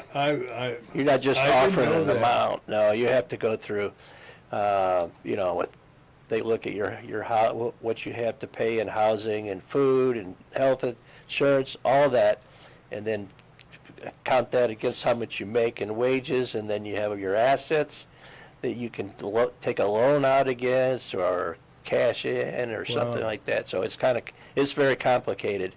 Then you kind of have, I've got one where the gentleman is very sick. He's got a lifespan of maybe 3 or 4 years. And they're still trying to. Is he the guy that told the IRS agent, have a heart, and they said, we'll take it? yeah, he hasn't got that far yet. But it seems like pretty close to it. Yeah, he's on his, and the agent or the appeals officer has taken that into consideration. But that's the same guy that he has 155 cases, so he has. And I called him back last week, and I said, this taxpayer's kind of on his last leg. Yeah. Can you make a decision before it gets to a point where his estate has to deal with this bill? And I think he's gonna get some a good settlement on it if he gets it done in time. And if he lives long enough to realize that it has been settled. Yeah, I mean, it's been almost a year. I can see and hear him praying, Lord, can you help me get this settled before it's a lot of money, I meet you, because I'm going to be one unhappy camper. And it really puts his heirs in a tough position, and they have to deal with all that stuff. And he just wants to get it settled before the time comes where a normal person doesn't have to owe the IRS, when he passes away. But this gentleman, and there's been other ones, and I've had a case where my dad's partner in insurance, he filed 10 years one time, and I helped him do that. Well, then he went another 10 years, and then he died. He died, and I got a call out of the blue from the IRS. They asked me about him, and I go, well, he died, and then they said, well, does he have any assets or anything? He goes, I don't think so. He has a house on the South End, but if you want it, you could probably take it. Have it. I'll give you the title to it, because taxes are due next week. That's what I told his wife, and the IRS says, okay, that's all I need to know, and it was over. And that was it. Yeah, they just wrote it off. Well, they didn't know because he hadn't filed, so they didn't know whether he got a refund or because he did pay estimates, but he never filed. A lot of people do that too. Well, if I pay them some money, they won't bother me, type thing. Yeah, I've got people that do that. Everyone. Or the other thing you can say, if I die, they won't bother me anymore. Yeah, that's right. That's kind of bizarre. You've seen just about everything, haven't you? Yeah, I've even had a special agent from the Department of Justice show up at my office one time. And he was in a suit, and he had a badge, and he whips out the badge. He said, I'm so-and-so from the Department of Justice. And I go, well, who are you here to see? Yeah. He goes, you. I go, it wasn't me. It was supplies, it's you. Yeah. It wasn't me. It was a client of mine that, it didn't end up very good, but it was way before this thing that they did. It was way before I got involved in it, so I didn't have anything to do with it. But it was pretty rough. I was young too at that point. I was in my 20s. I didn't know anything about that stuff, And you thought right away, maybe I got into the wrong profession. Yeah, exactly. This is not exactly because when he just showed up out of the blue. He never called or anything. And when they whip out that badge, it was a shabby badge. Excuse me, sir, I have to go to the restroom and change my underwear. It just scared the hell out of me. Oh yeah, it was interesting that day when he said, I'm here to see you. Okay. Well, I'm too busy. Could you come back later in the day when I have an attorney with me? Yeah, I immediately called our head office. I was at McGladry's at the time, and I said, I got a guy from the Department of Justice showed up, and we had a company attorney that represented handled things like that. Yeah. So he got involved and took it over from there. Yeah. Thanks, pal. Don't bother me unless they're on the way to take me to Stateville. Yeah. Then I can't talk about this one. You'll have to call this gentleman here. He's an attorney for the office. So I'm out of the loop, basically. Well, a little reminder: if you have any questions and you haven't filed, Matt Wall specializes in people who are having challenging opportunities to give the government whatever they owe for Matt Wall. And you can reach him at 309-692-4030. Yeah. You like what you're doing, don't you? Oh yeah, I really enjoy it. Helping people out. I help these people. Hey, you just had a baby. I'll give them the form. I'll give them the 45, 47. Good for you. Fill it out, send it in. Yeah. And you'll that's a get good I idea. don't know how long it'll take to get the $1,000, but Yeah. You'll do it. yeah, and just remind them because it's new. It just happened like last week. It started. Yeah. Yeah. So. All right, we're out of here. Thanks for joining us on WAZU FM 90.7 in Peoria, Illinois, and also on YouTube at Roger and Friends LS. Today it'll be sunny and warm up to 89. Tomorrow partly sunny up to 89 with showers in the afternoon. Right now 77 degrees. Have a great day, everybody. Remember, God loves you, and so do we. So long, everyone.